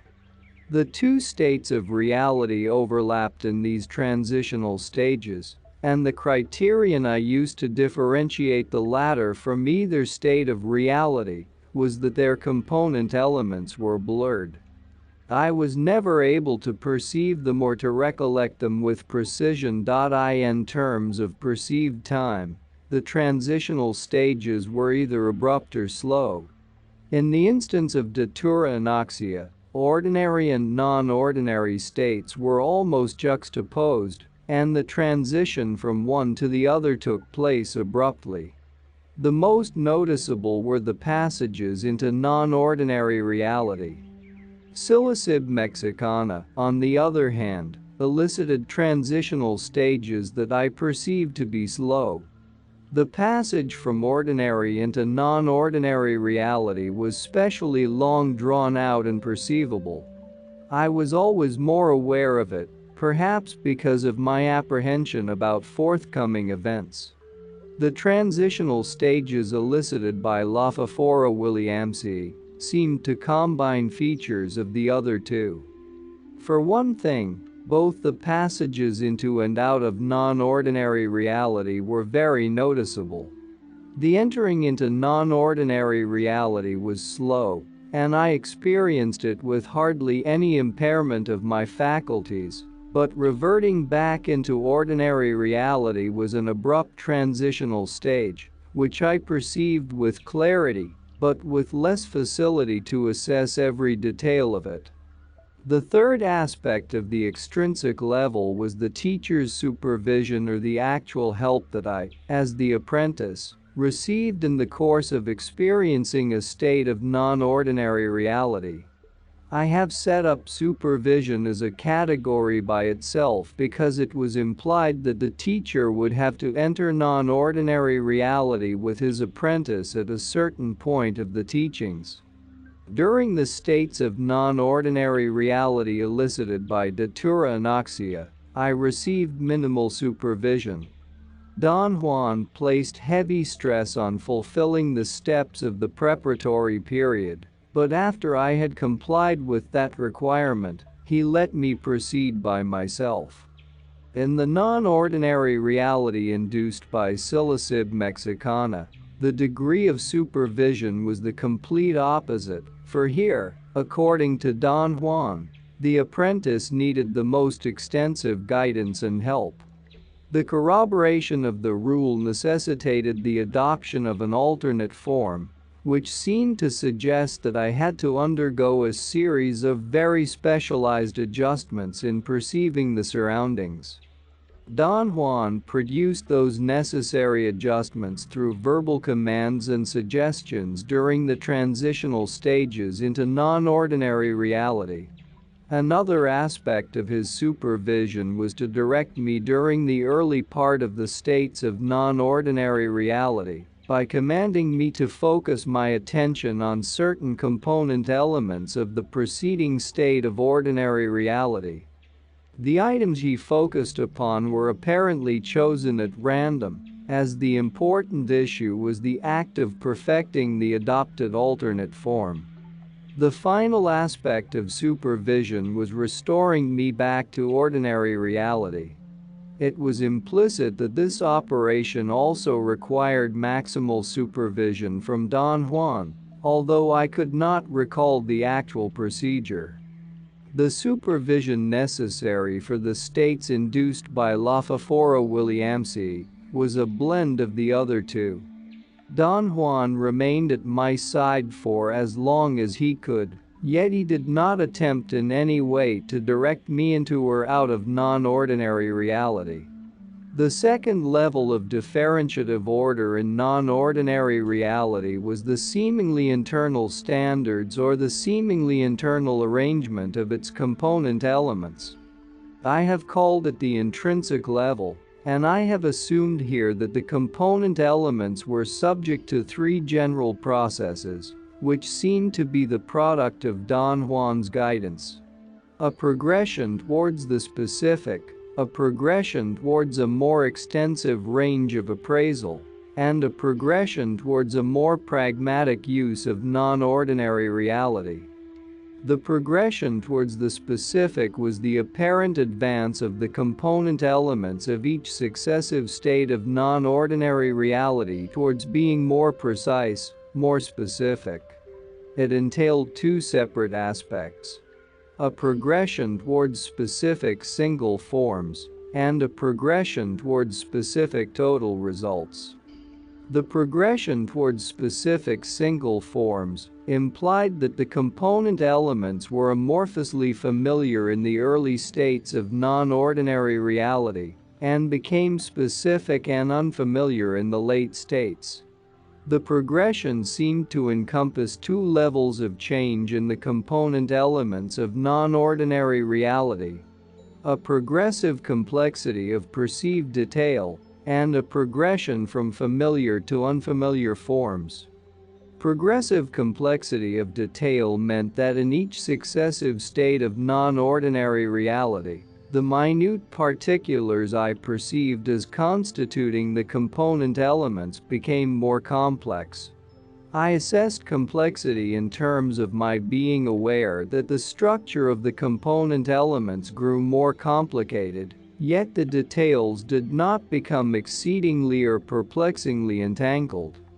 The increasing complexity referred rather to the harmonious increase of perceived detail, which ranged from my impressions of vague forms during the early states to my perception of massive, elaborate arrays of minute particulars in the late states.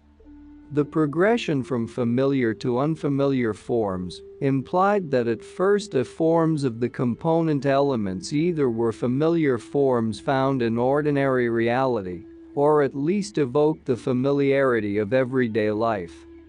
But in successive states of non-ordinary reality, the specific forms, the details making up the form, and the patterns in which the component elements were combined became progressively unfamiliar until I could not put them on a par with, nor could they even evoke, in some instances, anything I had ever perceived in ordinary reality. The progression of the component elements towards specific total results was the gradually closer approximation of the total result I accomplished in each state of non-ordinary reality to the total result Don Juan sought in matters of corroborating the rule, that is, non-ordinary reality was induced to corroborate the rule, and the corroboration grew more specific in each successive attempt. The second general process of the intrinsic level of non-ordinary reality was the progression towards a more extensive range of appraisal. In other words, it was the gain I perceived in each successive state of non-ordinary reality towards the expansion of the area over which I could have exercised my capacity to focus attention.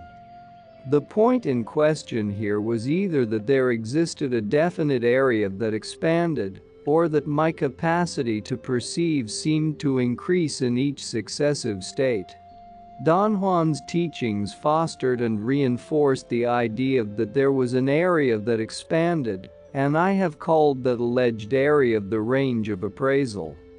Its progressive expansion consisted of a seemingly sensorial appraisal I made of the component elements of non-ordinary reality, which fell within a certain range. I evaluated and analyzed these component elements, it seemed, with my senses, and to all appearances I perceived the range in which they occurred as being more extensive, more encompassing, in each successive state. The range of appraisal was of two kinds: the dependent range and the independent range. The dependent range was an area in which the component elements were the items of the physical environment, which had been within my awareness in the preceding state of ordinary reality. The independent range, on the other hand, was the area in which the component elements of non-ordinary reality seemed to come into existence by themselves, free of the influence of the physical surroundings of the preceding ordinary reality. Don Juan's clear illusion in matters of the range of appraisal was that each of the two allies in Mescalito possessed the property of inducing both forms of perception. Yet it seemed to me that datura anoxia had a greater capacity to induce an independent range, although in the facet of bodily flight, which I did not perceive long enough to assess it, the range of appraisal was implicitly a dependent one. Psilocybe mexicana had the capacity to produce a dependent range, Lophophora williamsii had the capacity to produce both. My assumption was that Don Juan used those different properties in order to prepare special consensus. In other words, in the states produced by datura anoxia, the component elements lacking ordinary consensus existed independently of the preceding ordinary reality. With Psilocybe mexicana, lack of ordinary consensus involved component elements that depended on the environment of the preceding ordinary reality. And with Lophophora williamsii, some component elements were determined by the environment, whereas others were independent of the environment. Thus, the use of the three plants together seemed to have been designed to create a broad perception of the lack of ordinary consensus on the component elements of non-ordinary reality. The last process of the intrinsic level of non-ordinary reality was the progression I perceived in each successive state towards a more pragmatic use of non-ordinary reality. This progression seemed to be correlated with the idea that each new state was a more complex stage of learning, and that the increasing complexity of each new stage required a more inclusive and pragmatic use of non-ordinary reality. The progression was most noticeable when Lophophora williamsii was used. The simultaneous existence of a dependent and an independent range of appraisal in each state made the pragmatic use of non-ordinary reality more extensive, for it covered both ranges at once. Directing the outcome of the special states of ordinary reality seemed to produce an order in the intrinsic level, an order characterized by the progression of the component elements towards the specific. That is to say, the component elements were more numerous and were isolated more easily in each successive special state of ordinary reality. In the course of his teachings, Don Juan elicited only 2 of them, but it was still possible for me to detect that in the second, it was easier for Don Juan to isolate a large number of component elements, and that facility for specific results affected the rapidity with which the second special state of ordinary reality was produced. The conceptual order, the apprentice. The apprentice was the last unit of the operative order. The apprentice was in his own right the unit that brought Don Juan's teachings into focus, for he had to accept the totality of the special consensus given on the component elements of all the states of non-ordinary reality, and all the special states of ordinary reality, before special consensus could become a meaningful concept. But special consensus, by force of being concerned with the actions and elements perceived in non-ordinary reality, entailed a peculiar order of conceptualization, an order that brought such perceived actions and elements into accordance with corroboration of the rule. Therefore, the acceptance of special consensus meant for me, as the apprentice, the adoption of a certain point of view validated by the totality of Don Juan's teachings. That is, it meant my entrance into a conceptual level, a level comprising an order of conceptualization that would render the teachings understandable in their own terms. I have called it the conceptual order because it was the order that gave meaning to the non-ordinary phenomena that formed Don Juan's knowledge. It was the matrix of meaning in which all individual concepts brought out in his teachings were embedded. For the process of validating special consensus, see Appendix A. Taking into account, then, that the apprentice's goal consisted of adopting that order of conceptualization, he had 2 alternatives. He could either fail in his efforts or he could succeed. The first alternative, failure to adopt the conceptual order, meant also that the apprentice had failed to achieve the operational goal of the teachings. The idea of failure was explained in the theme of the 4 symbolic enemies of a man of knowledge. It was implicit that failure was not merely the act of discontinuing pursuit of the goal, but the act of abandoning the quest completely under the pressure created by any one of the 4 symbolic enemies. The same theme also made it clear that the first 2 enemies, fear and clarity, were the cause of a man's defeat at the apprentice's level. That defeat at that level signified failure to learn how to command an ally, and that as a consequence of such failure the apprentice had adopted the conceptual order in a shallow, fallacious manner. That is, his adoption of the conceptual order was fallacious in the sense of being a fraudulent affiliation with or commitment to the meaning propounded by the teachings. The idea was that upon being defeated, an apprentice, besides being incapable of commanding an ally, would be left with only the knowledge of certain manipulatory techniques, plus the memory of the perceived component elements of non-ordinary reality, but he would not identify with the rationale that might have made them meaningful in their own terms. Under these circumstances, any man might be forced to develop his own explanations for idiosyncratically chosen areas of the phenomena he had experienced, and that process would entail the fallacious adoption of the point of view propounded by Don Juan's teachings. Fallacious adoption of the conceptual order, however, was apparently not restricted to the apprentice alone. In the theme of the enemies of a man of knowledge, it was also implicit that a man, after having achieved the goal of learning to command an ally, could still succumb to the onslaughts of his other 2 enemies, power and old age. In Don Juan's categorization scheme, such a defeat implied that a man had fallen into a shallow or fallacious adoption of the conceptual order, as had the defeated apprentice.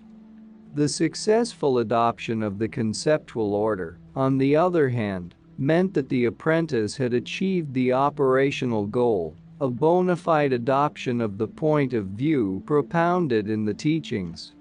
That is, his adoption of the conceptual order was bona fide, in that it was a complete affiliation with, a complete commitment to, the meaning expressed in that order of conceptualization. Don Juan never clarified the exact point at which, or the exact way in which, an apprentice ceased to be an apprentice, although the illusion was clear that once he had achieved the operational goal of the system, that is, once he knew how to command an ally, he would no longer need the teacher for guidance. The idea that the time would come when a teacher's directions would be superfluous implied that the apprentice would succeed in adopting the conceptual order, and in so doing he would acquire the capacity to draw meaningful inferences without the teacher's aid. Insofar as Don Juan's teachings were concerned, and until I discontinued my apprenticeship, the acceptance of special consensus seemed to entail the adoption of two units of the conceptual order. The idea of a reality of special consensus, the idea that the reality of ordinary, everyday life consensus, and the reality of special consensus, had an equally pragmatic value. Reality of special consensus, the main body of Don Juan's teachings, as he himself stated, concerned the use of the three hallucinogenic plants with which he induced states of non-ordinary reality. The use of these three plants seems to have been a matter of deliberate intent on his part. He seems to have employed them because each of them possessed different hallucinogenic properties, which he interpreted as the different inherent natures of the powers contained in them. By directing the extrinsic and intrinsic levels of non-ordinary reality, Don Juan exploited the different hallucinogenic properties until they created in me, as the apprentice, the perception that non-ordinary reality was a perfectly defined area, a realm separate from ordinary everyday life, whose inherent properties were revealed as I went along.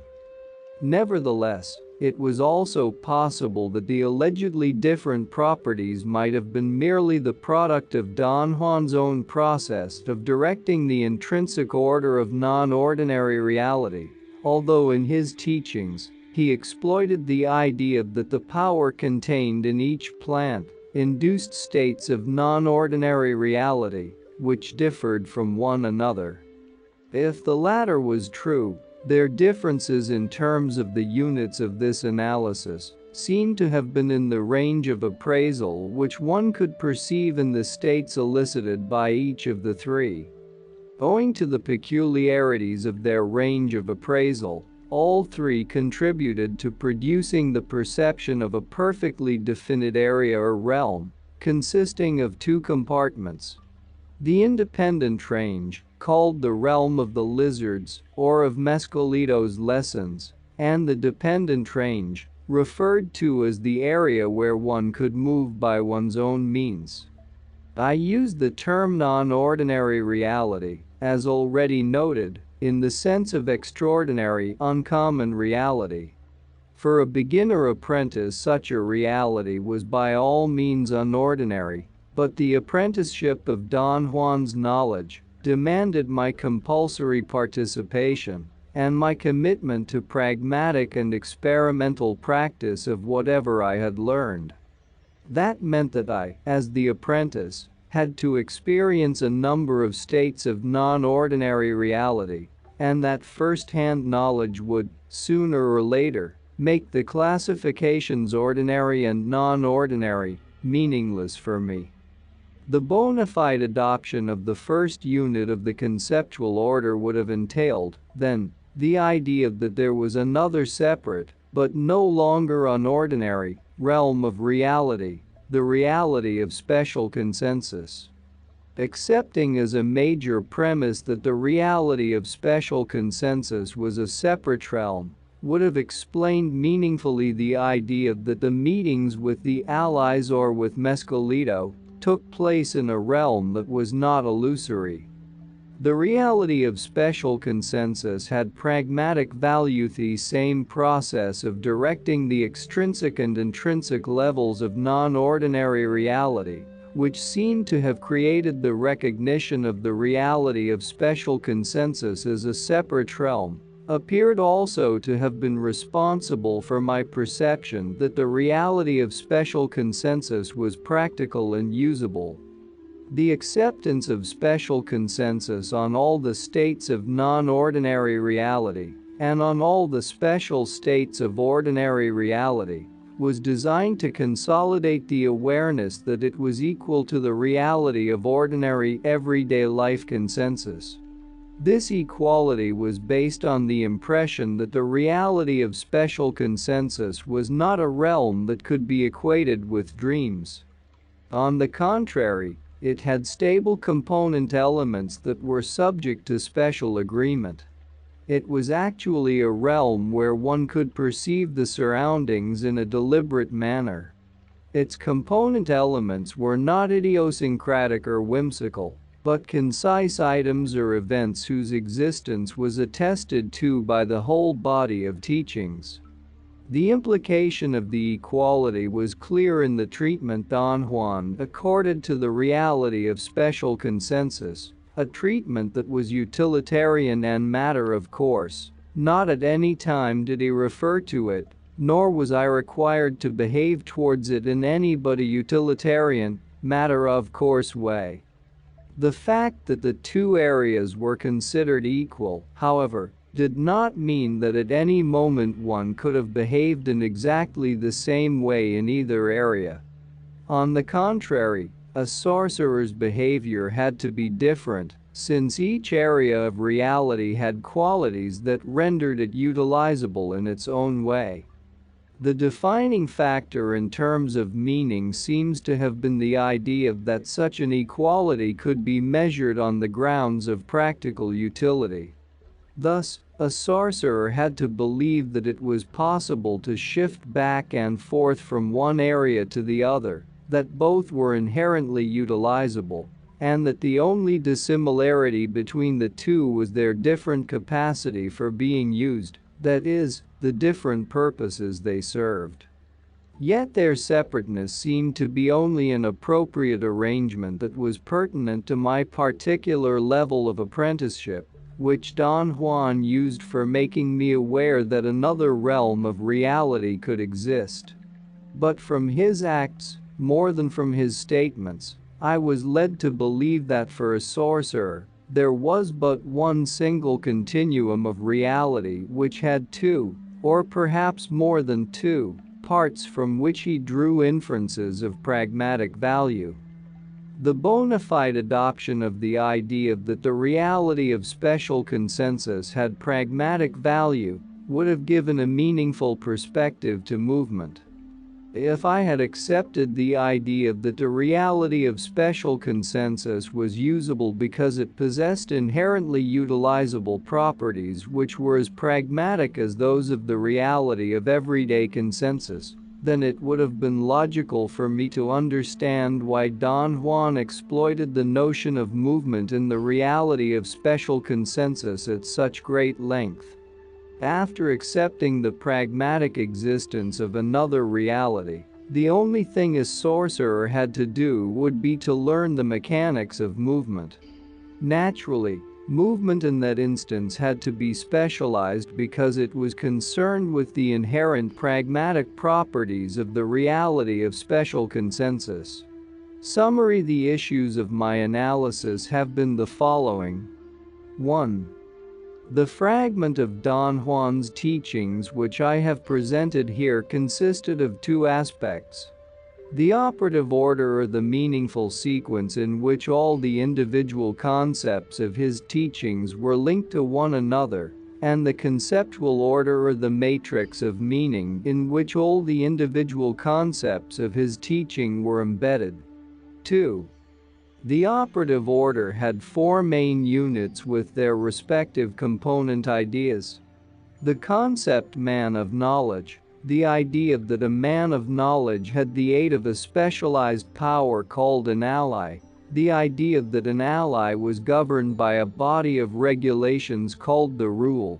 And the idea that the corroboration of the rule was subject to special consensus. 3. These four units were related to one another in the following manner.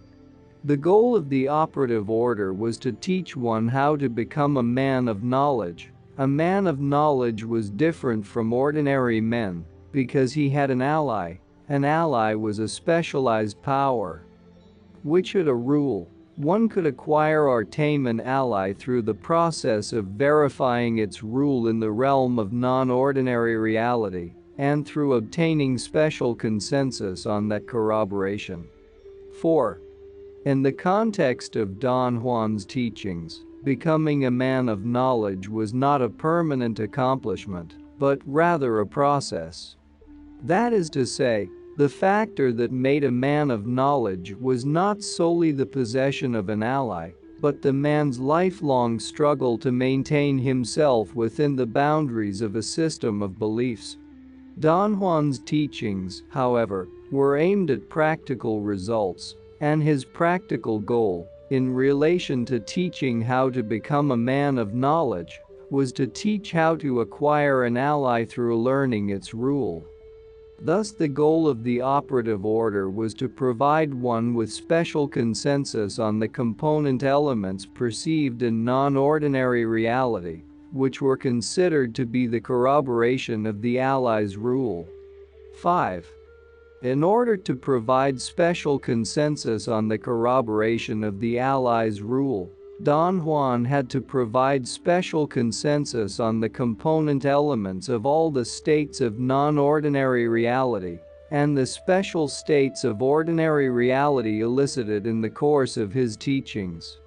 Special consensus, therefore, dealt with unordinary phenomena, a fact that permitted me to assume that any apprentice, by accepting special consensus, was led into adopting the conceptual order of the knowledge being taught.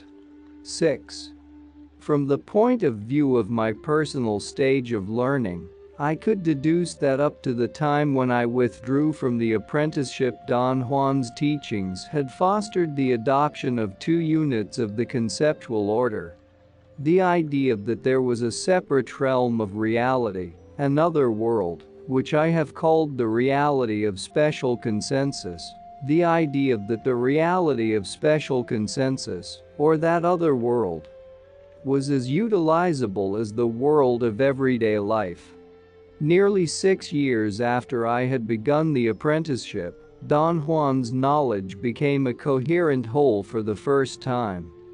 I realized that he had aimed at providing a bona fide consensus on my personal findings. And although I did not continue because I was not, nor will I ever be, prepared to undergo the rigors of such a training, my own way to meet his standards of personal exertion was my attempt to understand his teachings.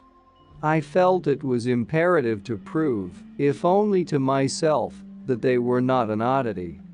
After I had arranged my structural scheme, and was capable of discarding many data that were superfluous to my initial effort of uncovering the cogency of his teachings, it became clear to me that they had an internal cohesion, a logical sequence that enabled me to view the entire phenomenon in a light that dispelled the sense of bizarreness, which was the mark of all I had experienced.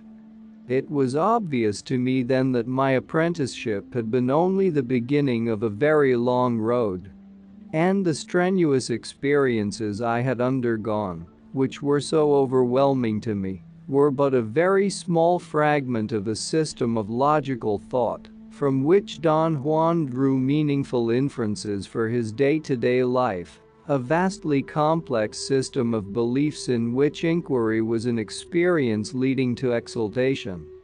Appendix A. The process of validating special consensus. Validating special consensus involved, at every point, the cumulation of Don Juan's teachings.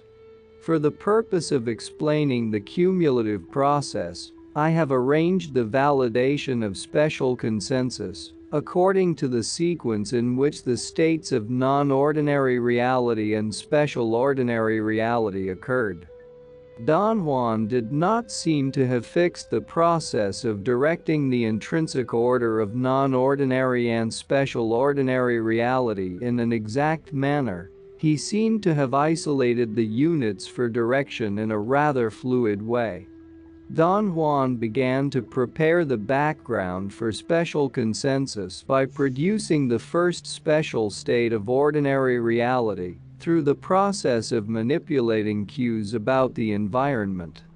He isolated by that method certain component elements from the range of ordinary reality, and by isolating them, he directed me to perceive a progression towards the specific, in this instance the perception of colors, that seemed to emanate from two small areas on the ground. Upon being isolated, those areas of coloration became deprived of ordinary consensus. It seemed that only I was capable of seeing them, and thus they created a special state of ordinary reality. Isolating those two areas on the ground by depriving them of ordinary consensus served to establish the first link between ordinary and non-ordinary reality. Don Juan directed me to perceive a portion of ordinary reality in an unaccustomed manner, that is, he changed certain ordinary elements into items that needed special consensus. The aftermath of the first special state of ordinary reality was my recapitulation of the experience. From it, Don Juan selected the perception of different areas of coloration as the units for positive emphasis. He isolated for negative emphasis the account of my fear and fatigue, and the possibility of my lacking persistence. During the subsequent preparatory period, he placed the bulk of speculation on the units he had isolated, and he carried over the idea that it was possible to detect in the surroundings more than the usual. From the units drawn from my recapitulation, Don Juan also introduced some of the component concepts of man of knowledge. As the second step in preparing special consensus on the corroboration of the rule, Don Juan induced a state of non-ordinary reality with Lafafora Williamsi. The total content of that first state of non-ordinary reality was rather vague and disassociated, yet the component elements were very well defined. I perceived its characteristics of stability, singularity, and lack of ordinary consensus almost as clearly as in later states. These characteristics were not so obvious, perhaps because of my lack of proficiency. It was the first time I had experienced non-ordinary reality. It was impossible to ascertain the effect of Don Juan's previous directing on the actual course of the experience. However, his mastery in directing the outcome of subsequent states of non-ordinary reality was very clear from that point on.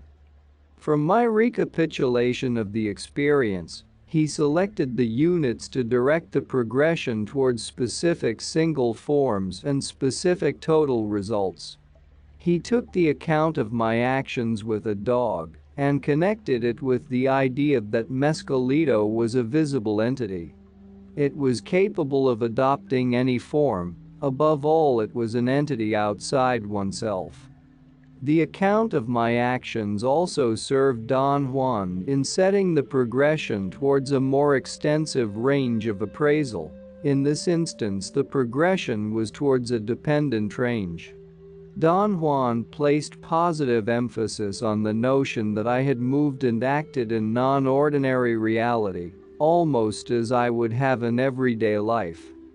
The progression towards a more pragmatic use of non-ordinary reality was set by giving negative emphasis to the account of my incapacity to pay logical attention to the perceived component elements. Don Juan hinted that it would have been possible for me to examine the elements with detachment and accuracy, This idea brought forth two general characteristics of non-ordinary reality: that it was pragmatic, and that it had component elements that could be assessed seasonally. The lack of ordinary consensus for the component elements was brought forth dramatically by an interplay of positive and negative emphasis placed on the views of onlookers who observed my behavior during the course of that first state of non-ordinary reality. The preparatory period following the first state of non-ordinary reality lasted more than a year.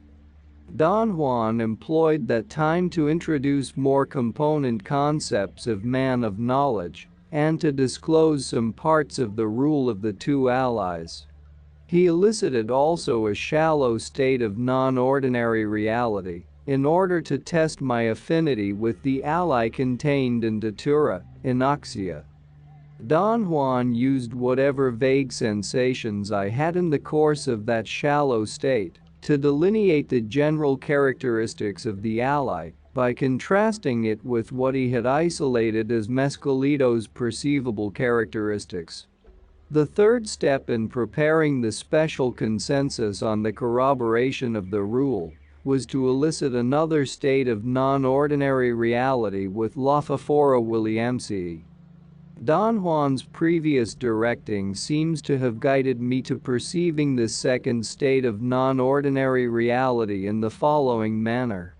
The progression towards the specific created the possibility of visualizing an entity whose form had changed remarkably from the familiar shape of a dog in the first state to the completely unfamiliar form of an anthropomorphic composite that existed, seemingly, outside myself. The progression towards a more extensive range of appraisal was evident in my perception of a journey.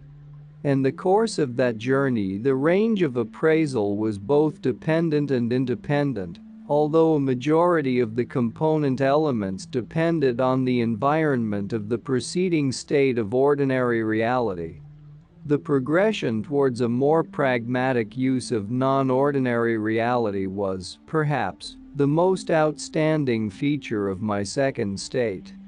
It became evident to me, in a complex and detailed manner, that one could move around in non-ordinary reality.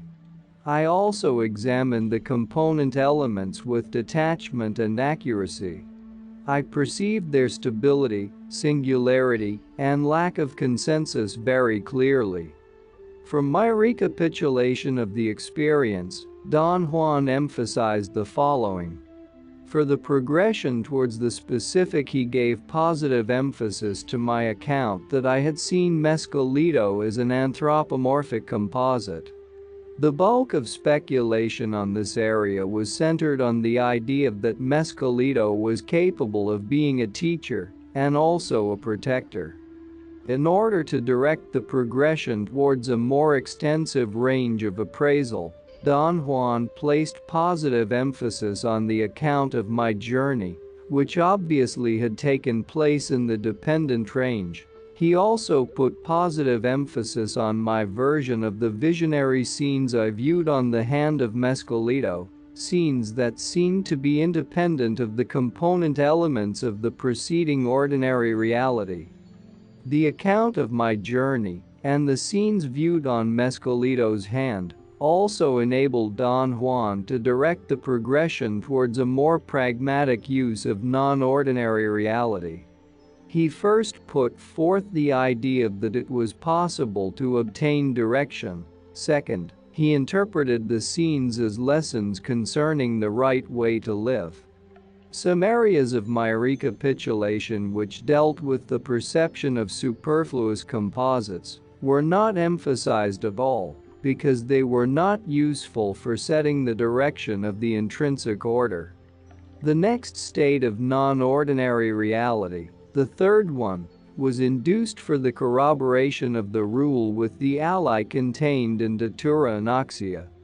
The preparatory period was important and noticeable for the first time.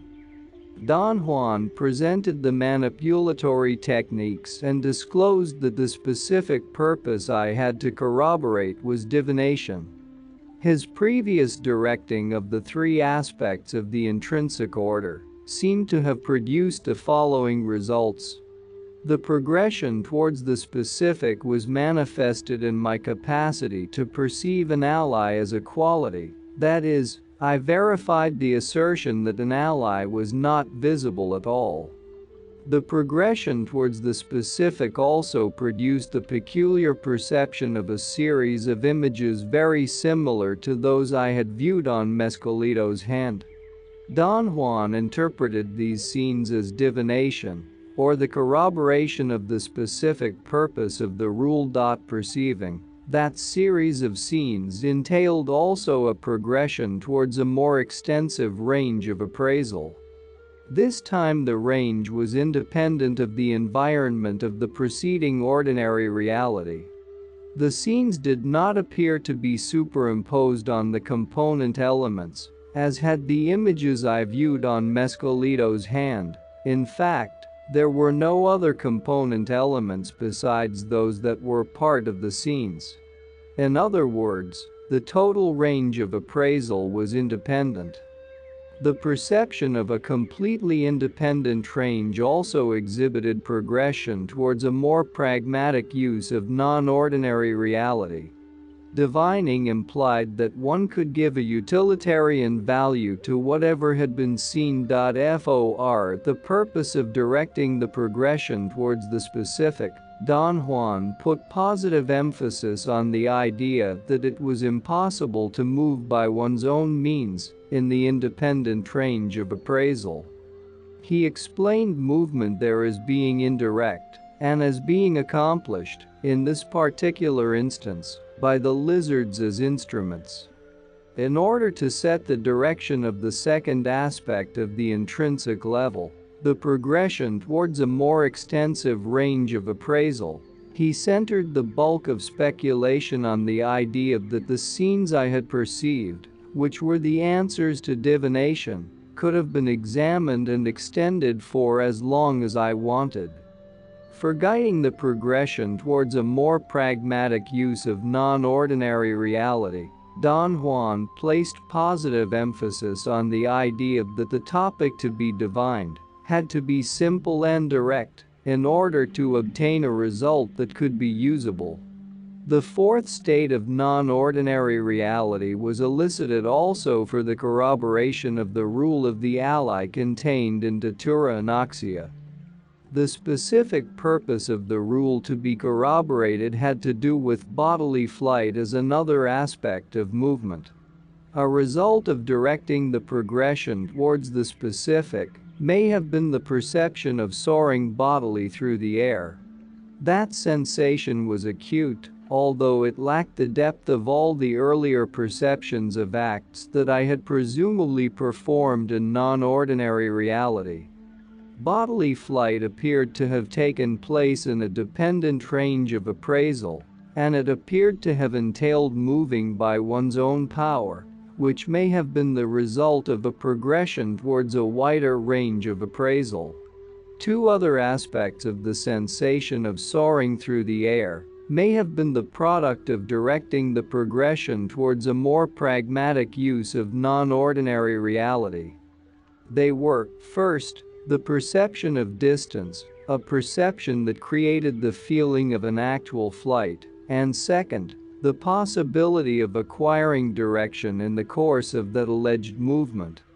During the subsequent preparatory period, Don Juan speculated on the supposedly deleterious nature of the ally contained in Datura Anoxia.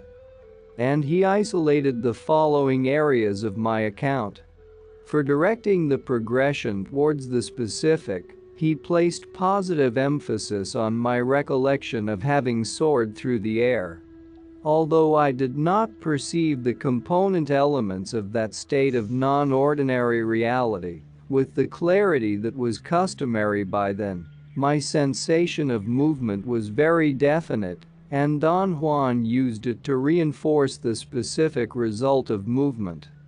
The progression towards a more pragmatic use of non-ordinary reality was established by centering the bulk of speculation on the idea that sorcerers could fly over enormous distances, a speculation that gave rise to the possibility that one could move in the dependent range of appraisal and then switch such movement over into ordinary reality. The fifth state of non-ordinary reality was produced by the ally contained in Psilocybe mexicana. It was the first time that the plant was used, and the state that ensued was more in line with a test than with an attempt to corroborate the rule. In the preparatory period, Don Juan presented only a manipulatory technique, as he did not disclose the specific purpose to be verified. I did not believe the state was elicited to corroborate the rule. Yet the direction of the intrinsic level of non-ordinary reality said earlier appeared to have terminated in the following results. Directing the progression towards specific total results produced in me the perception that the two allies were different from each other and that each was different from Mescalito. I perceived the ally contained in Psilocybe mexicana as a quality formless and invisible, and producing a sensation of bodilessness. The progression towards a more extensive range of appraisal resulted in the sensation that the total environment of the preceding ordinary reality, which remained within my awareness, was usable in non-ordinary reality, that is, the expansion of the dependent range seemed to have covered everything. The progression towards a more pragmatic use of non-ordinary reality produced a peculiar perception that I could go through the component elements within the dependent range of appraisal, in spite of the fact that they appeared to be ordinary elements of everyday life. Don Juan did not demand the usual recapitulation of the experience. It was as if the absence of a specific purpose had made this state of non-ordinary reality only a prolonged transitional stage. During the subsequent preparatory period, however, he speculated on certain observations he had made on my behavior during the course of the experience. He placed negative emphasis on the logical impasse that prevented my believing that one could go through things or beings. With that speculation, he directed the progression towards a specific total result of movement through the component elements of non-ordinary reality perceived within the dependent range of appraisal. Don Juan used those same observations to direct the second aspect of the intrinsic level, a more extensive range of appraisal. If movement through things and beings was possible, then the dependent range had to expand accordingly. It had to cover the total environment of the preceding ordinary reality, which was within one's awareness at any given time, since movement entailed a constant change of surroundings. In the same speculation, it was also implicit that non-ordinary reality could have been used in a more pragmatic manner. Moving through objects and beings implied a definite point of advantage which was inaccessible to a sorcerer in ordinary reality. Don Juan next used a series of 3 states of non-ordinary reality, elicited by Lafafora Williamsi, to prepare further the special consensus on the corroboration of the rule. These 3 states have here been treated as a single unit because they took place during 4 consecutive days, and during the few hours in between them, I had no communication whatsoever with Don Juan. The intrinsic order of the 3 estates has also been considered a single unit with the following characteristics. The progression towards the specific produced a perception of Mescalito as a visible anthropomorphic entity capable of teaching. The ability to give lessons implied that Mescalito was capable of acting towards people. The progression towards a more extensive range of appraisal reached a point where I perceived both ranges at the same time, and I was incapable of establishing the difference between them, except in terms of movement. In the dependent range it was possible for me to move by my own means and volition, but in the independent range, I was able to move only with the aid of Mescalito as an instrument. For example, Mescalito's lessons comprised a series of scenes that I could only watch. The progression towards a more pragmatic use of non-ordinary reality was implicit in the idea that Mescalito could actually deliver lessons on the right way to live. During the preparatory period that followed the last state of non-ordinary reality in this series, Don Juan selected the following units. For the progression towards the specific, he placed positive emphasis on the ideas that Mescalito was instrumental in moving one through the independent range of appraisal, and that Mescalito was a didactic entity capable of delivering lessons by allowing one to enter into a visionary world. He also speculated on the implication that Mescalito had voiced its name and had supposedly taught me some songs. Those two instances were constructed as examples of Mescalito's capacity to be a protector. And the fact that I had perceived Mescalito as a light was emphasized as the possibility that it might at last have adopted an abstract, permanent form for me. Stressing these same units also served Don Juan in directing the progression towards a more extensive range of appraisal. During the course of the three states of non-ordinary reality, I clearly perceived that the dependent range and the independent range were two separate aspects of non-ordinary reality which were equally important. The independent range was the area where Mescalito delivered its lessons, and since these states of non-ordinary reality were supposed to have been elicited only to seek such lessons, the independent range was, logically, an area of special importance. Mescalito was a protector and a teacher, which meant that it was visible, yet its form had nothing to do with the preceding state of ordinary reality. On the other hand, one was supposed to journey, to move in non-ordinary reality, in order to seek Mescalito's lessons, an idea that implied the importance of the dependent range. The progression towards a more pragmatic use of non-ordinary reality was set by devoting the bulk of speculation to Mescalito's lessons. Don Juan constructed these lessons as being indispensable to a man's life. It was a clear inference that non-ordinary reality could have been used in a more pragmatic manner to draw points of reference, which had value in ordinary reality.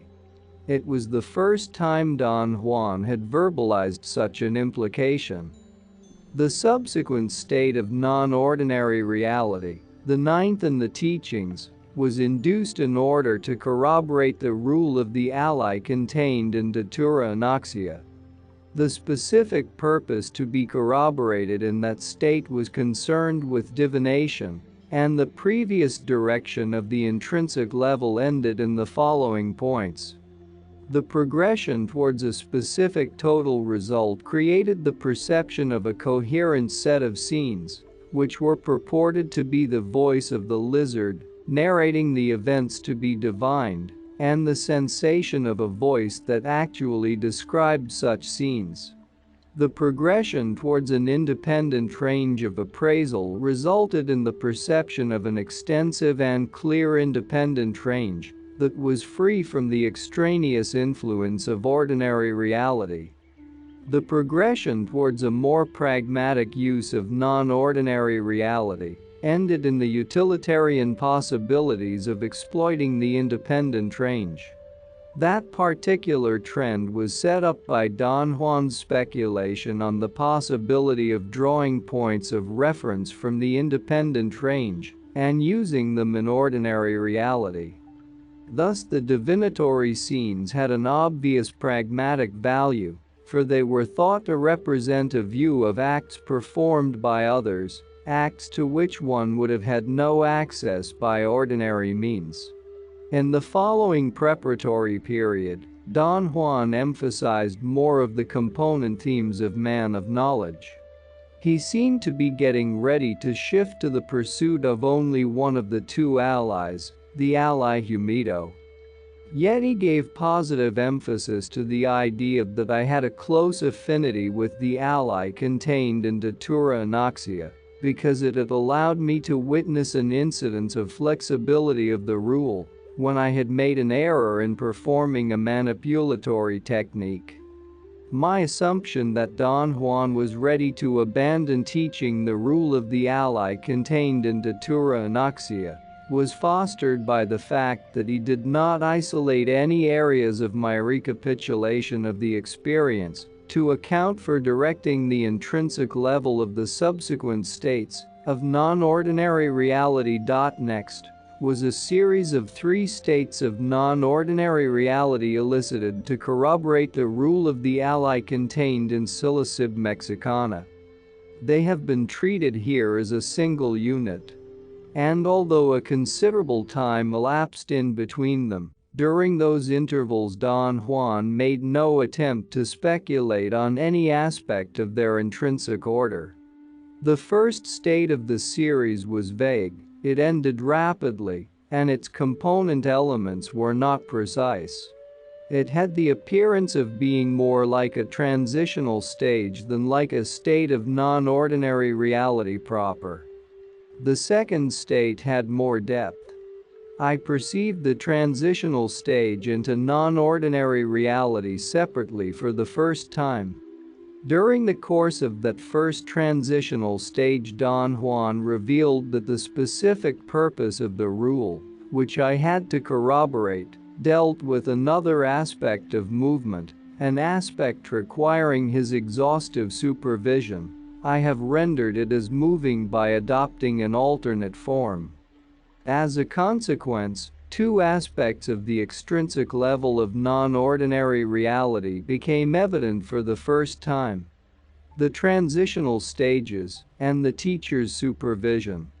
Don Juan used his supervision during that first transitional stage to pinpoint the subsequent direction of 3 aspects of the intrinsic level. His efforts were channeled, in the first place, to produce a specific total result by guiding me to experience the precise sensation of having adopted the shape of a crow. The possibility of adopting an alternate form in order to achieve movement in non-ordinary reality entailed in turn an expansion of the dependent range of appraisal, the only area where such movement could take place. The pragmatic use of non-ordinary reality was determined by directing me to focus my attention on certain component elements of the dependent range in order to use them as points of reference for moving. During the preparatory period that followed the second state of the series, Don Juan refused to speculate on any part of my experience. He treated the second state as if it had been merely another prolonged transitional stage. The third state of the series, however, was paramount in the teachings. It was a state in which the process of directing the intrinsic level culminated in the following results. The progression towards the specific created the easy perception that I had adopted an alternative form so completely that it even induced precise adjustments in the way I focused my eyes and in my way of seeing. A result of those adjustments was my perception of a new facet of the dependent range of appraisal, the minutiae that formed the component elements, and that perception definitely enlarged the range of appraisal. The progression towards a more pragmatic use of non-ordinary reality culminated in my awareness that it was possible to move in the dependent range as pragmatically as one walks in ordinary reality. In the preparatory period following the last state of non-ordinary reality, Don Juan introduced a different type of recapitulation. He selected the areas for recollection before he had heard my account, that is, he demanded to hear only the accounts that pertain to the pragmatic use of non-ordinary reality and to movement. From such accounts he set the progression towards the specific by giving positive emphasis to the version of how I had exploited the crow's form. Yet he attached importance only to the idea of moving after having adopted that form. Movement was the area of my recapitulation on which he placed an interplay of positive and negative emphasis. He gave the account positive emphasis when it enhanced the idea of the pragmatic nature of non-ordinary reality, or when it dealt with the perception of component elements which had permitted me to obtain a general sense of orientation, while seemingly moving in the dependent range of appraisal. He placed negative emphasis on my incapacity to recollect with precision the nature or the direction of such movement. In directing the progression towards a wider range of appraisal, Don Juan centered his speculation on my account of the peculiar way in which I had perceived the minutiae that formed the component elements that were within the dependent range. His speculation led me to the assumption that, if it were possible to see the world as a crow does, the dependent range of appraisal had to expand in depth and had to extend to cover the whole spectrum of ordinary reality. To direct the progression towards a more pragmatic use of non-ordinary reality, Don Juan explained my peculiar way of perceiving the component elements as being a crow's way of seeing the world. And, logically, that way of seeing presupposed entrance into a range of phenomena beyond normal possibilities in ordinary reality.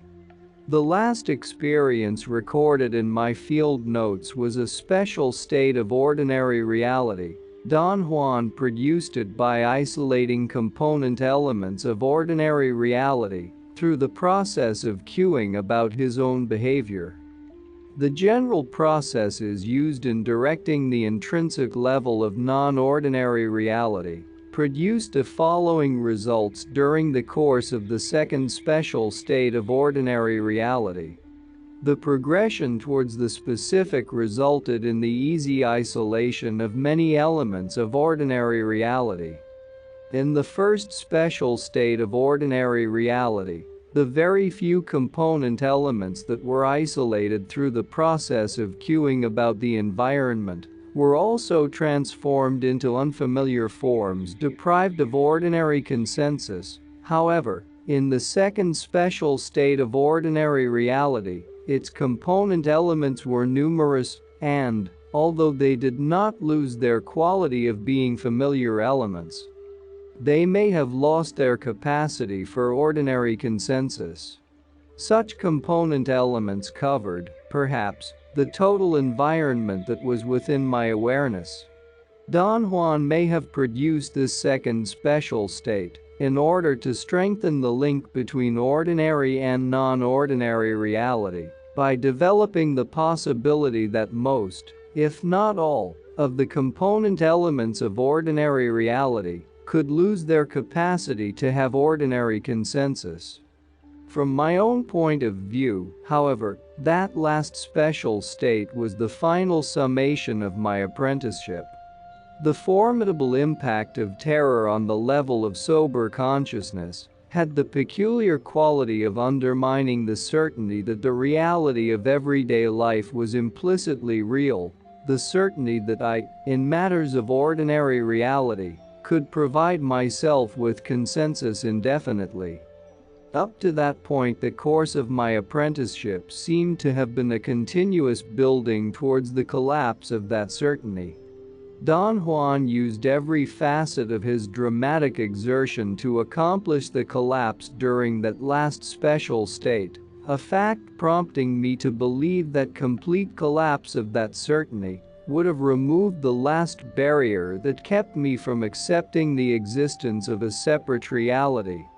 The reality of special consensus. Appendix B, outline for structural analysis. The operative order. The first unit. Man of knowledge. To become a man of knowledge was a matter of learning. There were no overt requirements. There were some covert requirements. An apprentice was selected by an impersonal power. The one that was chosen, escogido. The power's decisions were indicated through omens. A man of knowledge had unbending intent, frugality, soundness of judgment, lack of freedom to innovate. A man of knowledge had clarity of mind, freedom to seek a path, knowledge of the specific purpose, being fluid. To become a man of knowledge was a matter of strenuous labor, dramatic exertion, efficacy, challenge. A man of knowledge was a warrior. He had to have respect. He had to have fear. He had to be wide awake. Awareness of intent. Awareness of the expected flux. He had to be self-confident. To become a man of knowledge was an unceasing process. He had to renew the quest of becoming a man of knowledge. He was impermanent. He had to follow the path with heart. The second unit. A man of knowledge had an ally. An ally was formless. An ally was perceived as a quality. The ally contained in datura anoxia. It was woman-like. It was possessive. It was violent. It was unpredictable. It had a deleterious effect on the character of its followers. It was a giver of superfluous power. The ally contained in Silicib mexicana. It was male-like. It was dispassionate. It was gentle. It was predictable. It was beneficial to the character of its followers. It was a giver of ecstasy. An ally was tameable. An ally was a vehicle. The ally contained in datura anoxia was unpredictable. The ally contained in Silicib mexicana was predictable. An ally was a helper. The third unit. An ally had a rule. The rule was inflexible. Exception due to allies' direct intervention. The rule was non-cumulative. The rule was corroborated in ordinary reality. The rule was corroborated in non-ordinary reality. The states of non-ordinary reality.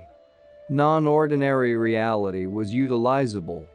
Non-ordinary reality had component elements. The component elements had stability. They had singularity. They lacked ordinary consensus. The specific purposes of the rule. First specific purpose, testing, datura anoxia. Manipulatory technique, ingestion.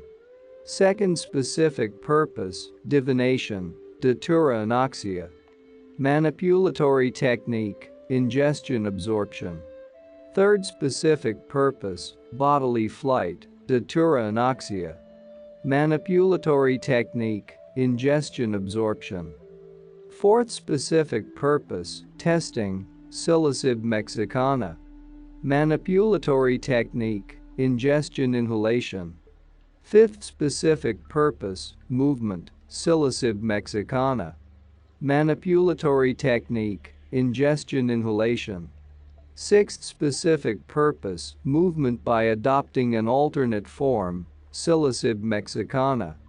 Manipulatory technique, ingestion inhalation. The fourth unit. The rule was corroborated by special consensus. The benefactor. Preparing special consensus. The other states of non-ordinary reality. They were produced by Mescalito. It was contained. The container was the power itself. It did not have a rule. It did not need apprenticeship. It was a protector. It was a teacher, it had a definite form. Non-ordinary reality was utilizable. Non-ordinary reality had component elements. The special states of ordinary reality. They were produced by the teacher. Cueing about the environment. Cueing about behavior. The recapitulation of the experience. The recollection of events. The description of the component elements. Emphasis. Positive emphasis. Negative emphasis. Lack of emphasis. Guiding special consensus. The extrinsic level of non-ordinary reality. The preparatory period. The period prior to non-ordinary reality. The period following non-ordinary reality. The transitional stages. The teacher's supervision. The intrinsic level of non-ordinary reality. Progression towards the specific. Specific single forms. Progressive complexity of perceived detail. Progression from familiar to unfamiliar forms. Specific total results. Progression towards a more extensive range of appraisal. Dependent range. Independent range. Progression towards a more pragmatic use of non-ordinary reality. Progression towards the specific and special states of ordinary reality. The conceptual order. The apprentice. The fallacious adoption of the conceptual order. The bona fide adoption of the conceptual order. Reality of special consensus. The reality of special consensus had pragmatic value. And that's not all. Our experts and regular viewers respond to all comments. Also check if you forgot to subscribe and set your bell to receive notifications about new audiobooks and other useful self-development materials that we release regularly. Join in the discussions, don't forget to give likes and, if possible and inspired, support the development of the channel financially. All useful links will be in the description and the first attached comment. Goodness, love and wisdom to all. And now move on to watch the next part of the video at the links below, or choose something from the playlists of the channel and those you see on the screen.